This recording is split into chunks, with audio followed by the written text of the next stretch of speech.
ಮಾನವ ಸ್ವಭಾವದ 7 ತತ್ವಗಳು ಅನ್ನೋದ್ರ ಬಗ್ಗೆ ನಾವು ಮಾತಾಡ್ತಾ ಇದ್ದೀವಿ. ಈಗ ಇದುವರೆಗೂ ನೀವು 4 ತತ್ವಗಳ ಬಗ್ಗೆ ತಿಳ್ಕೊಂಡ್ರಿ. ಅಂದರೆ ನಮಗೆ ಅನುಭವಕ್ಕೆ ಬರುವಂಥ ಒಂದು ಈ ಸ್ಥೂಲ ದೇಹ, ಅದರಲ್ಲಿರುವಂತಹ ಒಂದು ಪ್ರಾಣಮಯ ಕೋಶ, ಆಮೇಲೆ ಪ್ರಾಣತತ್ವ, ಅದಾದ ನಂತರ ಒಂದು ಕಾಮದೇಹ, ಅದರ ಆಶಾ ಸ್ವಭಾವ ಏನಿದೆ ನಮ್ಮದು, ಆಸೆಗಳು, ಹೊಟ್ಟೆ ಕಿಚ್ಚು, ಅದು ಇದು ಏನೇನೆಲ್ಲ ಇದೆ ಅದ್ರ ಬಗ್ಗೆ ನಾವು ಇಷ್ಟು ತಿಳ್ಕೊಂಡ್ವಿ. ಆದರೆ ಈಗ ಮುಂದಿನ ತತ್ವ 5ನೇ ತತ್ವ ತಿಳ್ಕೊಳ್ಳೋ ಅಂತ ಒಂದು ಟೈಮ್ ಬಂತು. ಅದನ್ನೇನಂತ ಕರಿತೀವಿ? ಮನಸ್ಸು ಅಂತ ಕರಿತೀವಿ. ಈ ಮನಸ್ಸು ಅನ್ನುವಂತಹ ಶಬ್ದ ಎಲ್ಲಿಂದ ಬಂತು ಅಂತ ಹೇಳಿ ನಾವು ನೋಡೋಣ. ಮನಸ್ಸು ಅನ್ನುವಂತಹ ಶಬ್ದ ಮನ್ ಅನ್ನುವಂತಹ ಸಂಸ್ಕೃತದ ಧಾತುವಿನಿಂದ ಹುಟ್ಟಿದಂತಹದ್ದು. ಹಾಗಾಗಿ ಮನ್ ಅಂದರೆ ಏನು ಅಂದರೆ ಯೋಚನೆ ಮಾಡುವಂಥ ಅರ್ಥ. ಮನ್ ಅಂದರೆ ಯೋಚನೆ ಮಾಡುವಂಥ ಅರ್ಥ, ಯೋಚಿಸು ಅಂತ ಅರ್ಥ. ಅಂದರೆ ಇಲ್ಲಿ ನಾವು ಮನಸ್ಸು ಅಂತಂದಾಗ ಅದು ಯೋಚನೆ ಮಾಡುವಂತಹ ಸಾಧನ ಅನ್ನೋದು ನಮಗೆ ಅರ್ಥ ಆಗುತ್ತೆ. ಯೋಚನೆ ಮಾಡುವಂತಹ ಸಾಧನ ಅಂತ ಅಂದಾಗ ಈ ಮನಸ್ತತ್ವ ಒಂದು ನಮಗೆ ಯೋಚನೆ ಮಾಡಲು ಇರುವಂತಹ ಒಂದು ಸಾಧನ ಮಾತ್ರ ಅಂತ ಅರ್ಥ ಆಗುತ್ತೆ. ಹೌದು, ಸಾಧನ ಅಂದ್ರೇನು? ಒಂದು ಉಪಕರಣ. ಹಾಗಾದರೆ ಯೋಚನೆ ಮಾಡೋರು ಯಾರು? ಯೋಚನೆ ಮಾಡೋರು ಯಾರು? ಮನಸ್ಸು ಅನ್ನೋದು ಯೋಚನೆ ಮಾಡಲಿಕ್ಕೆ ಇರುವಂತಹ ಒಂದು ಉಪಕರಣ. ಯೋಚನೆ ಮಾಡೋನು ಯಾರು? ಅವನಿರಬೇಕಲ್ಲ, ಒಬ್ಬ ಇದ್ರೆ ತಾನೇ ಯೋಚನೆ ಮಾಡೋಕ್ಕಾಗುತ್ತೆ. ಯೋಚನೆ ಮಾಡೋರು ಯಾರು ಅನ್ನೋ ಪ್ರಶ್ನೆಗೆ ನಿಜವಾಗಿ ಒಬ್ಬ ಕರ್ತ ಇದ್ದಾನಲ್ಲ, ಅವನು ಯೋಚನೆ ಮಾಡೋವನು. ಅವನನ್ನೇನಂತ ಕರಿತೀವಿ ನಾವು? ಅಂತರಾತ್ಮ ಅಂತ ಕರಿತೇವೆ. ನಮ್ಮ ಒಳಗಿನ ಅಂತರಾತ್ಮ, ಅವನು ಯೋಚನೆ ಮಾಡೋವನು. ಈ ಪ್ರಪಂಚದ ಅನುಭವಗಳನ್ನು ಪಡೆಯೋದಕ್ಕೋಸ್ಕರ ಅಂತರಾತ್ಮ ಶರೀರಗಳನ್ನು ತಗೊಳುತ್ತೆ. ಈಗ ಅಲ್ಲೇ 4 ನಾವು ನೋಡಿಬಿಟ್ಟಿದ್ದೀವಿ ಏನೇನು ಶರೀರಿದೆ ಅಂತ ಹೇಳಿ. ಹಾಗಾಗಿ ಅಂತರಾತ್ಮನ ಸ್ವಭಾವ ದೈವಿಕವಾದದ್ದು, ಅತ್ಯಂತ ದೈವಿಕ ಸ್ವಭಾವ ಅವನಿಗಿರುವಂಥದ್ದು. ಅವನಿಗೆ ಕೆಲವೊಂದು ವಿಷಯಗಳು ಗೊತ್ತಿಲ್ಲ ಅವನಿಗೆ. ಆದರೆ ಆ ದೈವಿಕ ಸ್ವಭಾವ ಇರುವಂತಹ ಅಂತರಾತ್ಮನೇ ಕರ್ತೃ ಅಥವಾ ಯೋಚಿಸುವವನು. ಯೋಚನೆ ಮಾಡಲಿಕ್ಕಿರೋ ಉಪಕರಣ ಮನಸ್ಸು ಅಂತ ನಮಗೆ ಗೊತ್ತಾಯಿತು. ಇವನ ಸ್ವಭಾವ ದೈವಿಕವಾದದ್ದೇ ಆದರೂ ಕೂಡ ಅವನು ಸರ್ವಾತ್ಮ ಅಥವಾ ವಿಶ್ವಾತ್ಮದೊಡನೆ ಒಂದಾಗಬೇಕಾಗಿದೆ. ಅಂದರೆ ಪ್ರಮುಖವಾಗಿ ಒಂದು ವಿಶ್ವಾತ್ಮ ಅಂತ ಎಲ್ಲ, ಒಂದು ಈಶ್ವರ ತತ್ವ ಅಂತ ಏನಿದೆ, ವಿಶ್ವಾತ್ಮ ಅಂತ ಏನು ಕರಿತೀವಿ, ಅದರೊಂದಿಗೆ ಈ ಅಂತರಾತ್ಮ ಒಂದಾಗಬೇಕಾಗಿದೆ. ಆದರೆ ಅವನು ಒಂದಾಗೋದಕ್ಕೆ ಇನ್ನೂ ಸಾಕಷ್ಟು ಪರಿಶುದ್ಧತೆಯನ್ನು ಅವನು ಕಳಿಸ್ಕೋಬೇಕಾಗಿದೆ. ಅಷ್ಟು ಪರಿಶುದ್ಧನಾಗಿಲ್ಲ ಅವನು. ಯಾಕೆಂದರೆ ಅವನು ಕೆಳಗಿಳಿದು ಎಲ್ಲವನ್ನ ಗೆದ್ದು ಮತ್ತೆ ಪರಿಶುದ್ಧನಾಗಿ ಹೋಗಿ ವಿಶ್ವಾತ್ಮವನ್ನು ಸೇರಬೇಕಾಗಿದೆ. ಅದು ಸಂಸರಣೆಯ ಒಂದು ಭಾಗ. ಹಾಗಾಗಿ ಸಾಕಷ್ಟು ಪರಿಶುದ್ಧ ಆಗಬೇಕಾಗಿದೆ. ಅದಕ್ಕಾಗಿ ಈ ಅಂತರಾತ್ಮ ವ್ಯಕ್ತಿಯಾಗಿ ಜನ್ಮ ತೆಗೆದುಕೊಳ್ತಾನೆ. ಅಂದರೆ ಈಗ ಒಬ್ಬೊಬ್ಬರು ಕೂಡ ನಾವು ಬೇರೆ ಬೇರೆ ಆಗಿದ್ದೀವಲ್ವ, ಆ ಬೇರೆ ಬೇರೆಯಾದಂತಹ ವ್ಯಕ್ತಿ ರೂಪದಲ್ಲಿ ನಾವು ಜನ್ಮವನ್ನು ತೆಗೆದುಕೊಳ್ತೇವೆ. ಯಾಕೆ ಅಂದರೆ ನಾವು ಇಲ್ಲಿ ಹುಟ್ಟಿ ಆ ಕಷ್ಟ ಸುಖಗಳನ್ನು ಅನುಭವಿಸಿ ನಾವು ಒಂದು ಅನುಭವಗಳನ್ನು ಗಳಿಸ್ಕೊಂಡು ಆಮೇಲೆ ನಾವು ಅದನ್ನು ನಮ್ಮ ಅಂತರಾತ್ಮ ವಿಶ್ವಾತ್ಮನಲ್ಲಿ ಸೇರುವ ಹಂತಕ್ಕೆ ನಾವು ತಗೊಂಡು ಹೋಗಬೇಕಾಗತ್ತೆ. ಜನ್ಮ ತಗೊಳ್ಳೋದಲ್ಲದೆ ಸುಖ ದುಃಖ ಅನುಭವ ಪಡ್ಕೊಂಡು ಹಿಂತಿರುಗಿ ಸರ್ವಾತ್ಮನನ್ನು ಸೇರಿಕೊಳ್ತೇವೆ. ಅಂದರೆ ಅಂತರಾತ್ಮನು ಈ ಮಾಂಸಮಯ ಶರೀರದಲ್ಲಿ ಬಂಧಿತನಾಗಿದ್ದಾನೆ. ಇದು ಈ ಸ್ಥೂಲ ಶರೀರ ಇದ್ದರಷ್ಟೇ ಅವನಿಗೆ ಅನುಭವಗಳನ್ನು ಪಡೀಲಿಕ್ಕೆ ಸಾಧ್ಯ, ಇಲ್ಲದೆ ಇದ್ರೆ ಇಲ್ಲ. ಅದಕ್ಕೆ ಸ್ಥೂಲ ಶರೀರಕ್ಕೆ ಬರಲೇಬೇಕು, ಅವನು ಹುಟ್ಟಲೇಬೇಕು, ಅವನು ಆ ರೀತಿಯಾಗಿದೆ.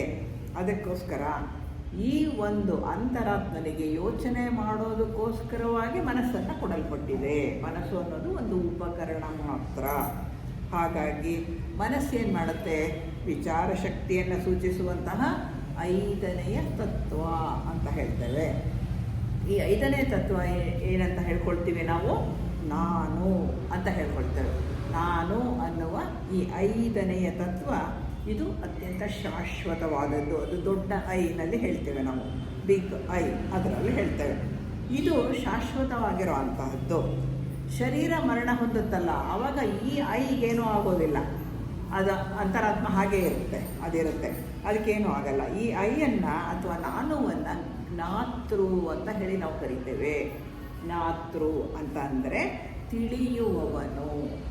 ಒಳಗಿರುವಂತಹ ಈ ಅಂತರಾತ್ಮ ಅವನು ಯಾರು ಅಂದರೆ ಜ್ಞಾತೃ. ಅವನು ಎಲ್ಲವನ್ನು ತಿಳ್ಕೊಳ್ತಾನೆ ಅನ್ನೋದು ನಮಗೆ ಗೊತ್ತಾಗತ್ತೆ. ಅದರಿಂದ ಈಗ ನಾನು ಅನ್ನೋದು ನಾನೇ ಜ್ಞಾತೃ ಆದಮೇಲೆ ನಾನಲ್ಲದ್ದು ಬೇರೆ ವ್ಯಕ್ತಿಗಳಿರ್ಬೋದು, ಬೇರೆ ವಸ್ತುಗಳಿರ್ಬೋದು, ಇಡೀ ಪ್ರಪಂಚದಲ್ಲಿ ಏನೇನಿದೆಯೋ ಅವೆಲ್ಲವೂ ಏನಾಗುತ್ತೆ, ಜ್ಞೇಯ ಅನ್ನಿಸ್ಕೊಳ್ಳುತ್ತೆ. ಜ್ಞೇಯ ಅಂದ್ರೇನು? ತಿಳಿಯಲ್ಪಡುವ ವಸ್ತು.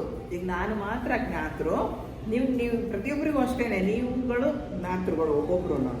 ನೀವು ತಿಳ್ಕೋಬೇಕಾದದ್ದೇನೋ ಜ್ಞೇಯ ಅಂತ ಹೇಳಿ ಆಗತ್ತೆ. ಅಂದರೆ ತಿಳಿಯಲ್ಪಡುವಂತಹ ವಸ್ತು ಆಗತ್ತೆ. ಆದರೆ ನಾವು ದೇಹಾತ್ಮಕ್ಕೆ ಕೂಡ ನಾನು ಅಂತ ಹೇಳಿ ಹೇಳ್ತೇವೆ. ಅದನ್ನು ಅಹಂ ಅಂತ ಕರಿತೇವೆ. ಅದು ಚಿಕ್ಕ ನಾನು, ಐ ಅಂತ ಹೇಳಿ ಕರೆಯುವಂತಹದ್ದು. ಆದರೆ ಈ ಚಿಕ್ಕ ನಾನು ಇದೆಯಲ್ಲ, ಅಹಂ ಇದೆಯಲ್ಲ, ಇದು ಪುನರ್ಜನ್ಮಕ್ಕೆ ಒಳಪಡುತ್ತೆ. ಯಾವ್ಯಾವುದು ಪುನರ್ಜನ್ಮಕ್ಕೆ ಒಳಪಡುತ್ತೆ? ಸ್ಥೂಲ ಶರೀರ, ಕಾಮದೇಹ, ಕೆಳಮನಸ್ಸು. ಯಾಕೆ ಕೆಳಮನಸ್ಸು ಅಂತ ಈ ಮುಂದಕ್ಕೆ ಆಮೇಲೆ ತಿಳ್ಕೊಳ್ಳೋಣ. ಕೆಳಮನಸ್ಸು ಅಂದ್ರೇನೋ, ಮೇಲ್ಮನಸ್ಸು ಅಂದ್ರೇನೋ. ಆದರೆ ಇರೋ ತತ್ವ ಮಾತ್ರ 5ನೇ ತತ್ವ ಒಂದೇ, ಮನಸ್ಸೇ ಒಂದು ತತ್ವ ಹಾಗಿರೋ ಅಂಥದ್ದು. ಈಗ ಮಾನವ ಜನ್ಮ ಹೇಗಾಗುತ್ತೆ ಅಂತ ಹೇಳಿ ನೋಡೋಣ. ಅಂದರೆ ಅವನು ಹೇಗೆ ಹುಟ್ಟಿದ ಅದನ್ನು ತಿಳ್ಕೊಬೇಕಲ್ವ ನಾವು. ಹೇಗೆ ಹುಡ್ತಾವನು ಅಂತ ನೋಡೋಣ. ಆ ಜನ್ಮದಲ್ಲಿ ಮನಸ್ತತ್ವ ಹೇಗೆ ಬೆಳೆಯುತ್ತೆ ಅನ್ನೋದು ಬಹಳ ಮುಖ್ಯ ಆಗುತ್ತೆ. ನಾವು ಒಂದು ಜನ್ಮ ತಗೊಂಡ್ಬಿಟ್ಟಿದ್ದೀವಿ, ನಮ್ಮ ಮನಸ್ತತ್ವ ಎಷ್ಟರ ಮಟ್ಟಿಗೆ ಪ್ರಗತಿ ಹೊಂದುತ್ತೆ ಅನ್ನೋದು ಇಲ್ಲಿ ಬಹಳ ಮುಖ್ಯ ಆಗುತ್ತೆ.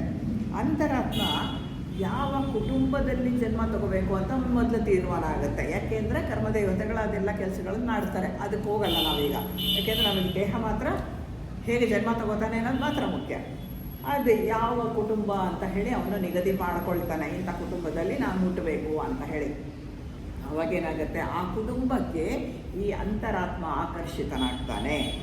ಅವಾಗೇನಾಗುತ್ತೆ, ಆ ಸಂಸಾರದಲ್ಲಿ ಅವನು ದೇಹ ತಗೋತಾನೆ, ಮಗುವಾಗಿ ಹುಟ್ಟುತ್ತಾನೆ.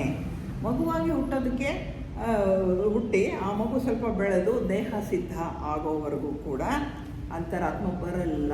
ಮಗು ಒಂದು ಹಂತಕ್ಕೆ ಬರಬೇಕು, ಆಮೇಲೆ ಅಂತರಾತ್ಮ ಬರೋದು. ಅಲ್ಲಿವರೆಗೆ ಮಗುವಿನ ಬರೀ ಚೇಷ್ಟೆಯೇ ಅದೇ ನಡೀತಾ ಇರುತ್ತೆ.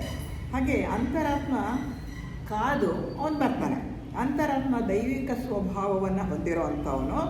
ಆದರೆ ಅವನಿರೋದು ಅರೂಪ ಲೋಕದಲ್ಲಿ. ಅಂತರಾತ್ಮನ ಜಾಗ ಅರೂಪ ಲೋಕ. ಈ ಅರೂಪ ಲೋಕದಲ್ಲಿರೋಂಥ ಅಂತರಾತ್ಮ ಕೆಳಗಡೆ ಮಗುವಾಗಿ ಹುಟ್ಟಬೇಕಲ್ವ, ಹುಟ್ಟಿ ಅದರಲ್ಲಿ ವ್ಯಕ್ತವಾಗಬೇಕಲ್ಲ. ಹೇಗೆ ಬರ್ತಾನೆ ಅಂತ ಹೇಳಿದ್ರೆ, ಅರೂಪಲೋಕ ತೇಜಸ್ಸಿನ ಅಗ್ನಿತತ್ವದ ಒಂದು ಸಂಬಂಧಪಟ್ಟಂತಹದ್ದು. ಈ ತತ್ವ ಸ್ಥೂಲ ಪ್ರಕೃತಿಗಿಂತ ತುಂಬ ಸೂಕ್ಷ್ಮವಾಗಿರುವಂಥದ್ದು. ಅಂದರೆ ಸ್ಥೂಲಕ್ಕಿಂತ ಅಗ್ನಿತತ್ವ ಬಹಳ ಸೂಕ್ಷ್ಮವಾದದ್ದು. ಹಾಗಾಗಿ ಪ್ರಕೃತಿಯಲ್ಲಿ ತುಂಬ ಸೂಕ್ಷ್ಮವಾದದ್ದಾಗಿರೋದ್ರಿಂದ ಅವನಿಗೆ ನೇರವಾಗಿ ಸ್ಥೂಲ ಲೋಕಕ್ಕೆ ಇಳಿದು ಬಿಡೋಕ್ಕಾಗಲ್ಲ. ಅಂತರಾತ್ಮನಿಗೆ ನೇರವಾಗಿ ಬಂದು ಮಗುವಾಗಿ ಅದನ್ನು ಮಗುವಿನಲ್ಲಿ ಸೇರಿಕೊಳ್ಳಿಕ್ಕೆ ಆಗಲ್ಲ. ಅವನೇನು ಮಾಡ್ತಾನೆ ಅಂದರೆ, ತನ್ನ ತತ್ವದ ಒಂದು ಭಾಗವನ್ನು ಮಾತ್ರ ಕೆಳಗಡೆ ಕಳಿಸ್ತಾನೆ. ಇದರಿಂದ ಅರೂಪ ಲೋಕದಿಂದ ಒಂದು ತಂತುವನ್ನು ಕೆಳಗಡೆ ಎಳೆಬಿಡ್ತಾನೆ. ಆ ತಂತು ಬರುತ್ತೆ ಕೆಳಕ್ಕೆ, ಆ ಭಾಗ ಮಾತ್ರ ಕೆಳಗೆ ಇಳಿಯುತ್ತಲ್ಲ, ಅದು ಮೊದಲು ಕಾಮಲೋಕಕ್ಕೆ ಬರುತ್ತೆ. ಆಮೇಲೆ ಭೂಲೋಕದ ಅತಿವಾಯು ತತ್ವಗಳಿಗೆ ಇಳಿಯುತ್ತೆ. ನಂತರ ತಾಯಿಯ ಗರ್ಭದಲ್ಲಿರುವಂತಹ ಬೆಳೀತಾ ಇರುತ್ತಲ್ಲ ಕೂಸು, ಅದಕ್ಕೆ ಆ ಮಗುವಿನ ನರಮಂಡಲಗಳನ್ನು ವ್ಯಾಪಿಸಿಕೊಳ್ಳುತ್ತೆ. ಅಂದರೆ ಅಂತರಾತ್ಮನ ಒಂದು ಅಂಶ ಕೆಳಕ್ಕಿಳಿದು ಕಾಮಲೋಕ ಸ್ಥೂಲ ಲೋಕದ ಅದು ಅತಿವಾಯು ತತ್ವಕ್ಕೆ ಬಂದು ಅಲ್ಲಿ ಮಗುವಿನ ನರಮಂಡಲಗಳು, ಮೆದುಳು ಎಲ್ಲ ಬೆಳೆಯುತ್ತಲ್ಲ ಮಗುಗೆ. ಅಂದರೆ ಇನ್ನು 2 ತಿಂಗಳು 3 ತಿಂಗಳೆಲ್ಲ ಗರ್ಭದಲ್ಲಿರುವಂತಹ ಪಿಂಡ ಇದಾದಾಗ ಅದಕ್ಕೆ ನರಮಂಡಲ ಬೆಳೆಯುತ್ತಲ್ವ. ಆ ವೇಳೆಯಲ್ಲಿ ಇದು ಅದನ್ನು ಬೆಳೆಸುತ್ತೆ, ನರಮಂಡಲಗಳು ಬೆಳೆಯುತ್ತೆ. ಸಾಕಾದಷ್ಟು ಸ್ಥೂಲ ದೇಹ ಬೆಳೆದ ಮೇಲೆ ಮಗು ಜನ್ಮ ತಗೊಳ್ಳುತ್ತೆ. ಒಂದು ಹಂತಕ್ಕೆ ಬೆಳೆದ ನಂತರ ತನ್ನ ಯೋಚನಾ ಶಕ್ತಿಗೆ ಆ ಮಗು ಒಂದು ಉಪಕರಣ ಆಗುತ್ತೆ ಅಂತ ಗೊತ್ತಾದಾಗ ಅಂತರಾತ್ಮ ಅದನ್ನು ತನ್ನ ವಶ ಮಾಡ್ಕೊಳ್ತಾನೆ. ಆ ಮಗುವಿನಲ್ಲಿ ಸಂಪೂರ್ಣವಾಗಿ ನೆಲೆಸೋದಕ್ಕೆ ಸಾಧ್ಯ ಆಗುತ್ತೆ. ಹೀಗಾಗಿ ಅಂತರಾತ್ಮನ ಒಂದು ಕಿರಣ ಮಾತ್ರವೇ ನಮ್ಮಲ್ಲಿ ಕೆಲಸ ಮಾಡುವಂತಹದ್ದು. ಪೂರ್ತಿಯಾಗಿ ಅಂತರಾತ್ಮ ಬರೋದಿಲ್ಲ. ಅಂತರಾತ್ಮನ ಒಂದು ಕಿರಣ ಸೂತ್ರಾತ್ಮ ಅದು ಮಾತ್ರವೇ ನಮ್ಮಲ್ಲಿ ಕೆಲಸ ಮಾಡುವಂತಹದ್ದು. ಹಾಗಾಗಿ ಮನಸ್ತತ್ವದ ಪ್ರತಿಬಿಂಬದಂತೆ ಇರುವ ಈ ಕೆಳಗಿನ ತತ್ವಕ್ಕೆ ಕೆಳ ಮನಸ್ಸು ಅಂತ ಹೇಳಿ ಕರೀತೇವೆ. ಅಂದರೆ ಯೋಚನಾ ಶಕ್ತಿಗೆ ಒಂದು ಉಪಕರಣವಾಗುತ್ತಲ್ಲ ಮಗು, ಆ ಮಗು ಒಂದು ಉಪಕರಣ ಆದಾಗ ಅಂತರಾತ್ಮನ ಒಂದು ಭಾಗ ಮಾತ್ರ ಕೆಳಗಿಳಿದಿರುತ್ತಲ್ಲ, ಅದನ್ನು ನಾವು ಕೆಳ ಮನಸ್ಸು ಅಂತ ಹೇಳಿ ಕರಿತೇವೆ. ಈ ಕೆಳ ಮನಸ್ಸು ಅದೊಂದು ತತ್ವ. ಆದರೆ ಅರೂಪ ಲೋಕದಲ್ಲಿರುವಂತಹ ಈ ಕೆಳ ಮನಸ್ಸಿನ ಮೂಲ ಸ್ವರೂಪ ಅಥವಾ ಮೇಲ್ಮನಸ್ಸು ಅಂತ ಏನು ಕರಿತೇವೆ, ಅದನ್ನು ಅರೂಪ ಮನಸ್ಸು ಅಂತ ಹೇಳಿ ಕರಿತೇವೆ. ಒಂದೇ ತತ್ವ ಇರೋದು ಮನಸ್ಸು. ಮೇಲ್ಗಡೆ ಅರೂಪ ಲೋಕದಲ್ಲಿರೋದಕ್ಕೆ ಏನಂತ ಕರಿತೇವೆ? ಉನ್ನತ ಮನಸ್ಸು, ಮೇಲ್ಮನಸ್ಸು ಅಂತ ಕರಿತೇವೆ, ಅರೂಪ ಮನಸ್ಸು ಅಂತ ಕರಿತೇವೆ. ಅದೇ ಸ್ವಲ್ಪ ಕೆಳಭಾಗದಲ್ಲಿ ಬಂದಂತಹ ಮನಸ್ಸಿಗೆ ಏನು ಕರಿತೇವೆ? ಕಾಮ ಮನಸ್ಸು ಅಥವಾ ರೂಪ ಮನಸ್ಸು ಅಂತ ಕರಿತೇವೆ. ಈ ರೂಪ ಮನಸ್ಸಿದೆಯಲ್ಲ, ಇದು ಬಂದಾಗ ಇದು ಮಕ್ಕಳಲ್ಲಿ ವ್ಯಕ್ತವಾಗುವ ರೀತಿ ನಮ್ಮಲ್ಲೂ ಕೂಡ ಅದೇ ರೂಪ ಮನಸ್ಸೇ ವ್ಯಕ್ತವಾಗುವಂತಹದ್ದು. ಈ ಸ್ಥೂಲ ಶರೀರಕ್ಕೆ ಇಳಿದಾಗ ಏನಾಗುತ್ತೆ, ನಮ್ಮ ಅಂತರಾತ್ಮ ಹೆಚ್ಚು ಬಂಧನಕ್ಕೆ ಒಳಗಾಗ್ತಾನೆ. ಯಾಕೆಂದರೆ ಒಂದೊಂದು ಕೂಡ ಸ್ಥೂಲವಾಗ್ತಾ ಹೋಗುತ್ತೆ. ಅವನು ಪಾಪ ಅರೂಪ ಲೋಕದಲ್ಲಿ ತೇಜಸ್ ತತ್ವದಲ್ಲಿ ಸೂಕ್ಷ್ಮ ರೂಪದಲ್ಲಿ ಇರ್ತಾನೆ.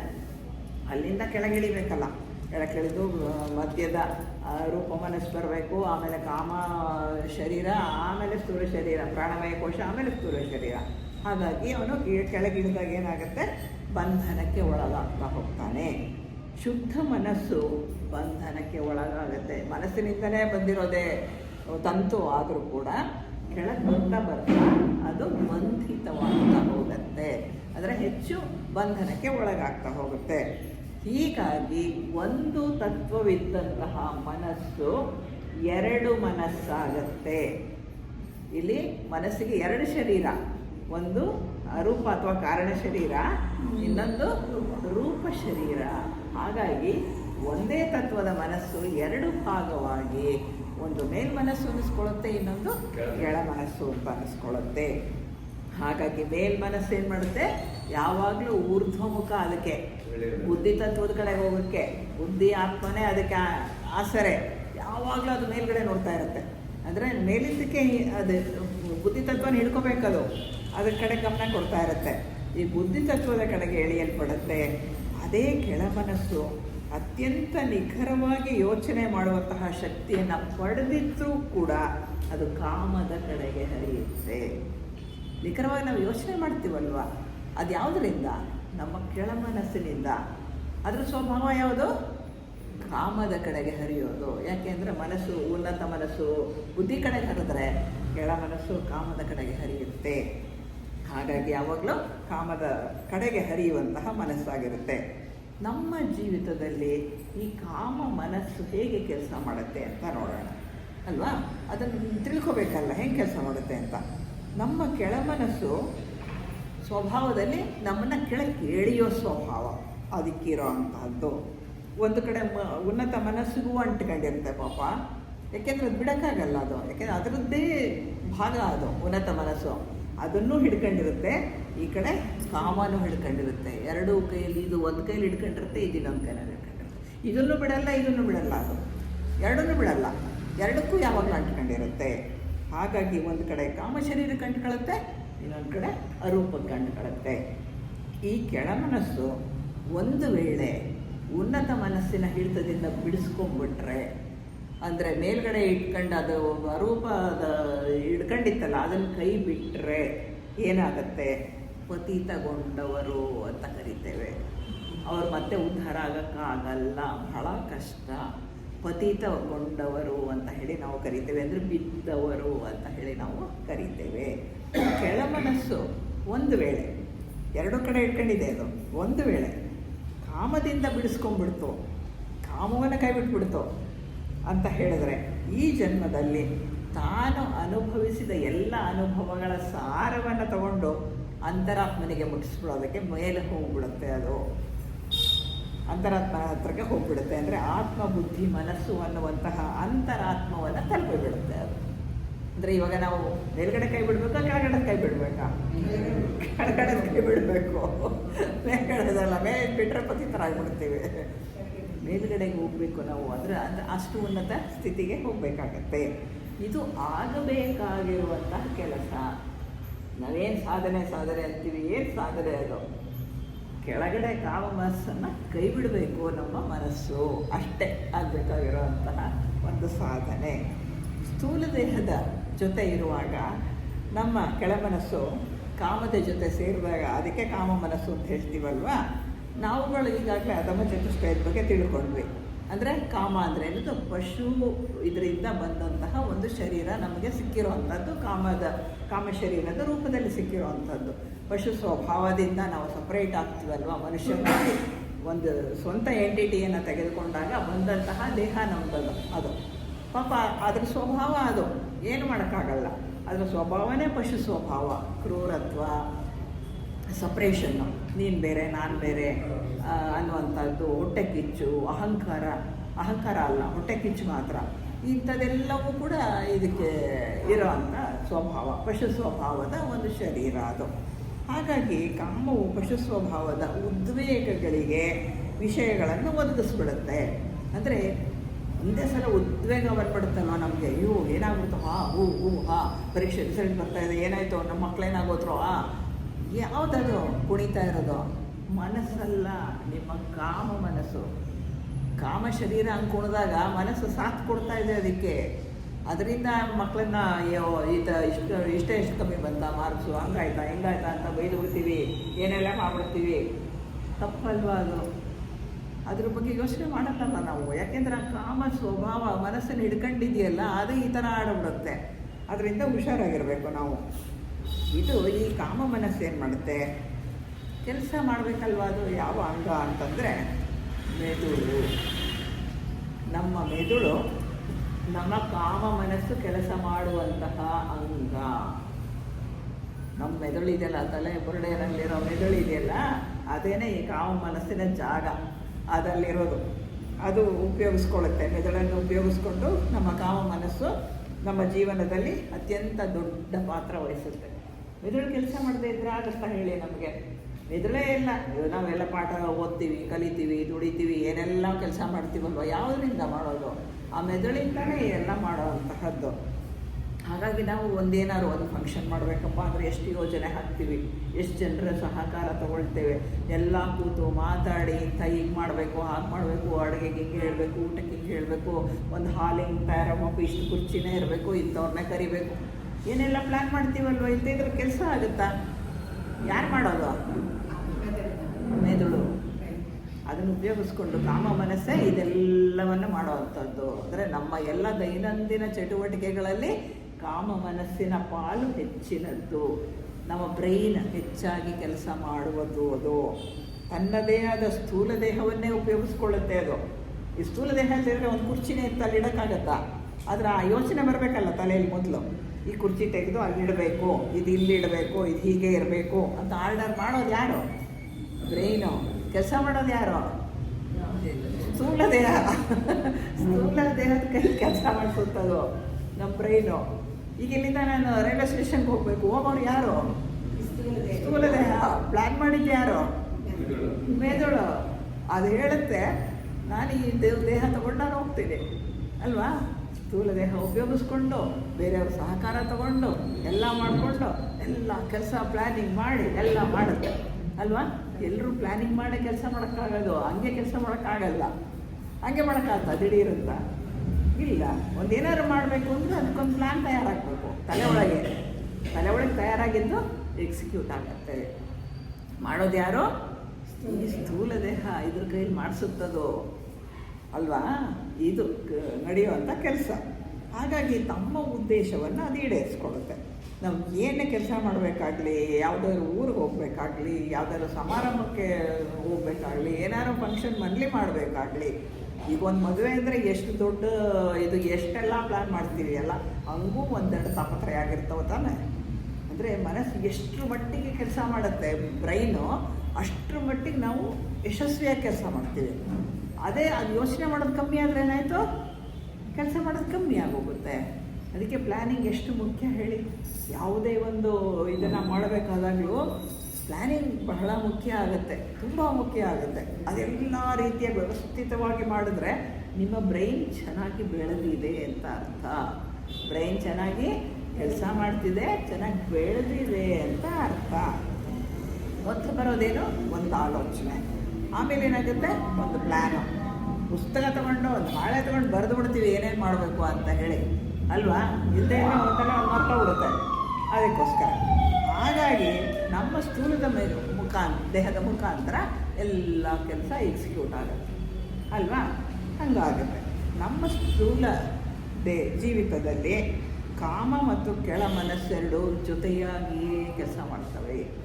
ಅದೆಲ್ಲಿ ಸಪ್ರೇಟಾಗಿ ಕಾಮವೇ ಬೇರೆ ಮನಸ್ಸೇ ಬೇರೆ ಇಲ್ಲ. ನಮ್ಮ ಕೆಳ ಮನಸ್ಸು ಯಾವಾಗಲೂ ಕಾಮದ ಜೊತೆಗೆ ಸೇರಿಕೊಂಡೇ ಇರುತ್ತೆ. ಅಂದರೆ ಕಾಮ ಮನಸ್ಸು ಮಾತ್ರವೇ ನಮಗೆ ಕೆಲಸ ಮಾಡೋದು, ಅದೇ ನಮ್ಮ ಬ್ರೈನಲ್ಲಿ ಕೆಲಸ ಮಾಡುವಂಥದ್ದು. ಹಾಗಾಗಿ ನಾವು ಇಷ್ಟೆಲ್ಲ ಕೆಲಸಗಳನ್ನು ಮಾಡ್ತೇವೆ. ಮಾಡೋದಕ್ಕೆ ಉಪಯೋಗಿಸೋದು ಯಾವುದನ್ನು? ಈ ಸ್ಥೂಲ ದೇಹವನ್ನು. ಸ್ಥೂಲ ದೇಹ ಉಪಯೋಗಿಸ್ಕೊಂಡು ಕೆಲಸ ಕಾರ್ಯಗಳನ್ನು ಮಾಡ್ತೀವಿ. ಪ್ಲ್ಯಾನ್ ಮಾಡೋದು ಕಾಮ ಮನಸ್ಸು. ಈ ಕೆಲಸ ಮಾಡೋದ್ರಿಂದ ನನಗೇನು ಲಾಭ ಸಿಗುತ್ತೆ? ನಮ್ಮ ಬ್ರೈನ್ ಯೋಚನೆ ಮಾಡೋ ರೀತಿ ಅದು. ಇಷ್ಟು ದೊಡ್ಡದಾಗಿ ಅರೇಂಜ್ ಮಾಡಿದ್ದೀನಿ ಎಲ್ಲ, ಎಷ್ಟು ಜನ ಹೊಗಳ್ಬೋದು, ಇವ್ರು ಇಂಥ ಕೆಲಸ ಮಾಡಿಬಿಟ್ರು ಅಂತ ಅದನ್ನು ಲೆಕ್ಕ ಹಾಕ್ತಾ ಇರುತ್ತೆ. ಒಳಗಡೆ ಲೆಕ್ಕ ಆಗ್ತಾ ಇರುತ್ತೆ. ಏನು ಹೆಸರು ಬರ್ಬೋದು. ಸದ್ಯ ಯಾರೊಬ್ಬ ಇದ್ದಾರೆ ಎಲ್ಲ ಚೆನ್ನಾಗಾಯಿತು ಅಂತ ಅಂದ್ಬಿಟ್ರೆ, ಹೊಗಳ್ಬಿಟ್ರೆ ಒಂದು 10 ಜನ ಹೊಗಳಿದ್ರು ಸಾಕು, ನನ್ನ ಜೀವನ ಸಾರ್ಥಕ ಆಗೋಯ್ತು, ನಾನು ಕೆಲಸ ಮಾಡಿದ್ದೆಲ್ಲ ಸಾರ್ಥಕ ಆಗೋಯ್ತು. ಇದು ನಮ್ಮ ಯೋಚನೆ. ಅಂದರೆ ಕಾಮ ಮನಸ್ಸು ಯೋಚನೆ ಮಾಡೋದು ಯಾವ್ದ್ರ ಪರವಾಗಿ? ಸ್ವಾರ್ಥದ ಪರವಾಗಿ. ಎಲ್ಲ ಕೆಲಸ ಮಾಡುತ್ತೆ ನಿಜ, ಅದರ ಹಿನ್ನೆಲೆ ಏನಿದೆ? ಸ್ವಾರ್ಥ ಇದೆ. ಎಲ್ಲ ಪ್ಲ್ಯಾನಿಂಗ್ ಇದ್ದರೆ ಕೂಡ ಅದರ ಹಿನ್ನೆಲೆಯಲ್ಲಿ ಅದೊಂಚೂರು ಅದಿದ್ದೇ ಇರುತ್ತೆ. ಕಾಮ ಮನಸ್ಸು ಅಂದರೆ ಅದು ಹೊಸ ಮನಸ್ಸಲ್ಲ, 5ನೆಯ ಮನಸ್ತತ್ವದ ಕೆಳಭಾಗ ಮಾತ್ರ. ಮನಸ್ತತ್ವವೇ ಆದರೆ ಅದರ ಕೆಳಭಾಗ ಮಾತ್ರ ಅಂತ. ಈ ಕೆಳಭಾಗದ ಮನಸ್ಸು ಬರೀ ಮನಸ್ಸು ಕೆಲಸ ಮಾಡಲ್ಲ, ಅದು ಕಾಮತತ್ವದ ಜೊತೆಗೆ 4ನೆಯ ತತ್ವದ ಜೊತೆಗೆ ಸೇರಿಕೊಂಡು ಮಾಡುವಂತಹ ಮಾನವನ ಸ್ವಭಾವಕ್ಕೆ ಕಾಮ ಮನಸ್ಸು ಅಂತ ಕರೀತೇವೆ. ಇದು ಕೆಲಸ ಮಾಡೋದು ನಮ್ಮ ಬ್ರೈನ್ನಲ್ಲಿ. ಇಷ್ಟು ವಿಷಯ ನಾವು ತಿಳ್ಕೊಂಡ್ವಿ. ಈಗ ಮಾನವರಲ್ಲಿ ಕಾಮ ಅಂದರೆ ಪಶು ಸ್ವಭಾವ ಸ್ವಲ್ಪ ಬಲವಾಗಿರುತ್ತೆ. ಅಂದರೆ ಇನ್ನು ಬಾಲಜೀವಿಗಳಲ್ಲಿ ತುಂಬಾ ಬಲವಾಗಿರುತ್ತೆ. ಅಂದರೆ ಅವ್ರಿಗೆ ಊಟ ಸಿಕ್ಕರೆ ಸಾಕು, ಅವರಿಗೆ ಆಸ್ತಿ ಸಿಕ್ಕರೆ ಸಾಕು, ಅವರಿಗೆ ಕೆಲಸ ಸಿಕ್ಕರೆ ಸಾಕು, ಅವರಿಗೆ ಬಸ್ಸಲ್ಲಿ ಸೀಟ್ ಸಿಕ್ಕರೆ ಸಾಕು, ಈ ರೀತಿಯಾಗಿ ಯೋಚನೆ ಮಾಡುವಂತಹ ಪಶು ಸ್ವಭಾವ ಜಾಸ್ತಿ ಇರ್ತದೆ. ಈಗ ಒಂದು ಮೆದುಳು ಬೆಳೆಯದ ಒಂದು ಮಗು ಯಾರ್ದಾದ್ರೂ ಮನೆಯಲ್ಲಿ ಹುಟ್ಟಿದೆ ಅಂದರೆ ಏನಾಗುತ್ತೆ ಯೋಚನೆ ಮಾಡಿ ನೋಡಿ. ಸ್ವತಂತ್ರವಾಗಿ ಅದು ಏನನ್ನೂ ಮಾಡ್ಕೊಳ್ಳೋಕ್ಕಾಗಲ್ಲ. ಬುದ್ಧಿಮಾಂದ್ಯ ಮಗು ಅಂತ ನಾವು ಕರಿತೇವೆ. ಬುದ್ಧಿಮಾಂದ್ಯರಿಗೆ ಸ್ವತಃ ಅವರ ಕೆಲಸವನ್ನೇ ಅವರು ಮಾಡಿಕೊಳ್ಳಿಕ್ಕೆ ಆಗಲ್ಲ, ಬೇರೆಯವ್ರ ಸಹಾಯ ಬೇಕಾಗುತ್ತೆ. ಯಾಕೆ? ಬ್ರೈನ್ ಬೆಳೆದಿಲ್ಲ. ಅಂದರೆ ಕಾಮ ಮನಸ್ಸು ಬೆಳೆದಿಲ್ಲ. ಕಾಮ ಮನಸ್ಸು ಪೂರ್ತಿಯಾಗಿ ಬೆಳೆದ ನಂತರವೇ ಮುಂದಕ್ಕೆ ಹೋಗೋಕ್ಕೆ ಸಾಧ್ಯ. ಹಾಗಾಗಿ ಮೆದುಳು ಬೆಳೆಯದೇ ಇರುವಂತಹ ಬುದ್ಧಿಮಾಂದ್ಯರಿಗೆ ಹೆಚ್ಚಿನ ಅವರ ಸ್ವಂತ ಕೂಡ ಅವರನ್ನು ನೋಡಿಕೊಳ್ಳಿಕ್ಕೆ ಸಾಧ್ಯ ಆಗದ ಸ್ಥಿತಿ ಇರುತ್ತೆ. ಅದರಿಂದ ನಾವು ಅರ್ಥ ಮಾಡ್ಕೋಬೇಕು, ಮೆದುಳು ಬೆಳೆದಿಲ್ಲ ಅಂತ ಹೇಳಿ. ಆದರೆ ವ್ಯಕ್ತಿಯ ಕಾಮ ಅವನ ಹತೋಟಿಯಲ್ಲಿದ್ದು ಅವನ ಮೆದುಳು ಸಾಕಷ್ಟು ಬೆಳವಣಿಗೆ ಸಾಧಿಸಿದರೆ ಆ ವ್ಯಕ್ತಿಯ ಪ್ರತಿಭೆ ಇಡೀ ಪ್ರಪಂಚಕ್ಕೆ ಬೆಳಗುತ್ತಾ ಇರುತ್ತೆ. ಎಷ್ಟು ಜನರನ್ನ ನಾವು ನೋಡ್ತೀವಿ, ಅತ್ಯಂತ ಪ್ರತಿಭಾವಂತರು.